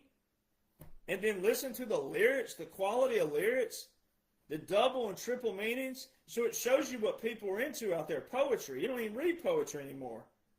You're all into TV and you're all into Netflix and all these things that are just quick and it's not reality, but they call it that.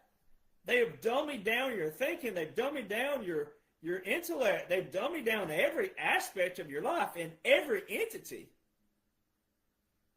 That you have no appreciation for lyrics. You have no appreciation for the quality of lyrics, the quality of music. And that's why we have people out there, these young artists. Well, I got a manager. You don't need a manager. I've had Billboard hits, and I don't have a manager for that. I have a manager for other things, but not that. I didn't need a manager for that. Come on, people. Like, once you see that, okay, yeah, there he is on the chart, on Sammy Kershaw's page, Sammy Kershaw, she's the queen of my double wide trailer with the polyester curtains and the, so all that, you know, Sammy Kershaw. You see, oh, Sammy posted the chart. There's Sammy, and there's Derek right above Sammy on the chart. Bingo. Boom. Game over. Validation. There it is. There's the billboard over on Sammy Kershaw's page. So you don't even have to see the other billboard that I was on, right? My other hit song, because he wasn't on that one. He didn't chart on that one. So I have it. I have it via my emails and all of our reports and our Nielsen data. Nielsen data. There's a big one out there, Nielsen data. My song, Right Beer Right Now, that I wrote, I co-wrote it, but I wrote that one of my billboards, with Nielsen data had us projected in the top 25. But we didn't have the money to get there because we couldn't compete with the major record labels. They kept pushing us back, pushing us back. You got to spend money to get right back where you were. So if you got 800,000 and you spend 100,000 to get to top 40, all right, and they push you back to number 60, then you got to spend 100 grand more to get back to that. Now we didn't do that. We didn't spend that kind of money. But the average has to do that. And then the average, like Zach Top, would have spent a year on the chart. The major record labels, shoot, they got number one hits now in a week. It used to be a big deal to be, oh, this song was 8 weeks at number one. Oh, that's a record. Right? Now they go up there like that. That's why they're bragging on, oh, certain songwriter, he has more number one hits now. Yeah, because it's all cookie cutter. And the system changed. It's not the old system where it was harder to write a song and they wrote more quality songs. They have you captured and controlled. So again, learn the who and what you support on the front, and that prevents anything from getting. So if you're in my comment box after this video is posted and you're negative, hateful, or anything, guess what? You still prove the point. You still prove the point. You actually prove it more than even the good comments most of the time. Because, again, no matter what you say, no matter what it is, I'm the iconoclast. I'm the first ever in country music history to unveil every aspect of what you support is rigged. It's DEI, it's woke, it's garbage, because you're capturing and control. So no matter what you say, the worse it is, the worse of a reaction, you prove the point. And I'm going to go right in my bedroom right over here, and I'm going to bundle up like a little baby, and I'm going to sleep just like that. And I'm going to laugh my ass off right on into the bedroom, right? And I'm going to sleep like a baby because of you being so butthurt that you can't separate that. I'm not talking about your favorite artist. I'm showing you how your favorite became your favorite in a zero authenticity, a zero integrity, zero all those systems. It's rigged. It's predetermined.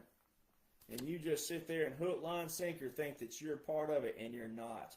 The only part you're doing is giving them your money with your low IQ. So that goes to the comment, why would I be jealous? I have Billboard hits. I beat the system. Bad. I came out the first unsigned artist, independent artist, in country music history to have every secret, like this screen, like from corner to corner, top to bottom, front to back, backwards, everywhere. I have every secret that every singer, songwriter, especially unsigned, needs to know. I have it. I have every aspect. There's not anything in country music that you can throw at me that I don't know, because it's a simple thing. And here it is. Got it. And the way you beat it as an artist and a songwriter is to take their blueprint, their formula, and mimic that. But you're not going to be able to get those musicians until you know someone like me, because they're not going to get in a room with you either. All right? They're about loyalty, but in another kind of way. All right? So I'm the first ever. It's time-stamped in history. And then the ones who say out there you're a sore loser. How am I a sore loser? Let me just explain what a sore loser is for all the low IQs. All right? If I'm a sore loser, then you're low IQ. All right? That's how that works. If you want to go with that, well, then you're low IQ. A sore loser is someone who loses in a fair match. So let's look at someone in history. John McEnroe. All of you tennis fans out there, remember John McEnroe? The ball would hit on the line, in the line, outside the line, whatever. And he would yell, scream, throw his racket, yell, go up there, just create this like ruckus, right? When you saw it, and then they had the replay, and they're like, it was out of line. And he could see it, but he lost. And he didn't want to lose because he was great when he was great, but he didn't want to lose, right, to someone that was lower than him or whatever. You know? So that's a sore loser. A sore loser is not somebody who goes in the system, plays that system, all right, with peanuts to their millions. We were under 50 grand with Billboard hits, and it cost on average $800,000. So there's that one thing. Then we didn't spend as long as some artists do. All right, so there's that. And then also I come out with the formula, meaning I have every little tick all the way from the bottom to the top. Because I've worked in publishing, I've worked in marketing, I've worked in booking, I've worked in production, I've worked in all the aspects of country music. So I knew the business side, and then when I went up as an artist-songwriter, boom, full circle, 360, know it all, know that whole system. So I'm the first artist to blow up on social media after all that. After being told all these excuses, after being told all these things, all this hypocritical, and then I write the book, and it goes #1 bestseller, and I have Billboard hits, Texas country hits as well as a writer. All right. How am I a sore loser? I'm not a sore loser. How would that make a sore loser? It's like, that is so hilarious. That's one that takes the cake. All right. So no matter your hypocrisy and your ignorance, the facts still remain, and they're time-stamped in history. You're still a hypocrite, and you're looking ignorant if you're still doing that. So follow the money, read those definitions again, and support real country music artists, which means boycott the labels. That means you got to go back and find Wade Hayes, Paul Brandt, Rich Trevino. Go back and find some of the 90s country guys. There's still Tracy Lawrence out there. He's still on the road a lot. Tracy Bird's on the road a lot. But there's still some young ones out there. I highly recommend looking at the Texas regional charts and then finding some of the hardcore Texas out there because mainstream ain't there. And I wouldn't support mainstream anyway until I know that the major record labels are cleaned out, because everybody in every label right now are the same people that were there when I was there 10, 15 years ago. They've just shuffled around a little bit, and one that was an assistant is now the head, but they're the same people. Same people. And they ain't changed. All right, but this whole thing is opening those cans. So all this Kid Rock and Bad Bunny and all these other things, Kid and the Cody Jonhson, all this stuff is bringing it full circle. All right, what you saw at the Grammys, them getting up there talking about ICE and all these things. I mean, again, it goes back to what all of you used to. A lot of you fans, you say, "Oh, you need to stick to what you do and don't bring this in." Well, either you do or you don't. You either like them talking about politics or you don't. There's another hypocritical principle. Either you do or you don't. You can't go, "Oh, I love it when so-and-so says this about President Trump. I love him." And then someone over here says something bad about him. Well, if this person was a Republican who said something good, then you're trashing the one that's supposed to sound like the pop. You got to pick. That's where the old saying is, you're slicing hairs now. You got to pick. You sound like a hypocrite yourself. All right, so everything has a principle. Everything in life has a principle. What President Trump is doing, what the military's been doing, what we've all been doing, all that aspect on this portion is bringing things back to simplicity. As he said in 2020, the cure cannot be bigger than the problem. Same thing. So the solution, the resolution, whatever word you want to throw in there, the resolution, the solution, it can't be bigger than the problem. But we got to identify the problem first. Well, the problem is, you, the fan in country music, you have no idea that there's a system, there's an industry, who they are, how they operate, etc. So you need to identify that first. And when you identify that and you go, holy crap, either you say, oh, it was that big, I didn't realize it, and it was that system, I didn't realize it, it was this format, I didn't realize it, it was all. And if you realize one portion but you didn't know the other, then you take all that, you identify the problem, you take all that and say, okay, how can I contribute? What can we do to flip this? What can we do to get control of this again? Well, you're already in control because you're the consumer. What you need to do is learn who the major record labels are, learn who the publishers are, and they're hard to find, some of them, but find their emails, find their phone numbers, and blow them up. Because they think you don't know them because you don't. That's why they're so secret society. That's why when you're in Nashville and you know where one of the offices is, and you go up to the door and you ring the doorbell, you might get an assistant go, do you have a meeting? No, I'm just a fan, blah, blah, blah, blah. They're gonna tell you, we don't take guests like that. But see, most fans don't know where they are. Most fans don't even do stuff like that. So there's that big thing. So you want to take control, learn the major record labels, learn the publishers, and blow them up and demand quality. Demand what you want as a consumer. Real simple. But that is exactly how country music ties in. That is from top to bottom. It's a rigged monopoly conglomerate that predetermines what your buffet, what you're going to listen to. You have no say-so in their process.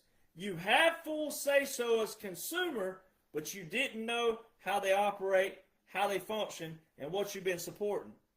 So you got to hear that very clear. You are the consumer. You do have power and control, but they've been determining that for you.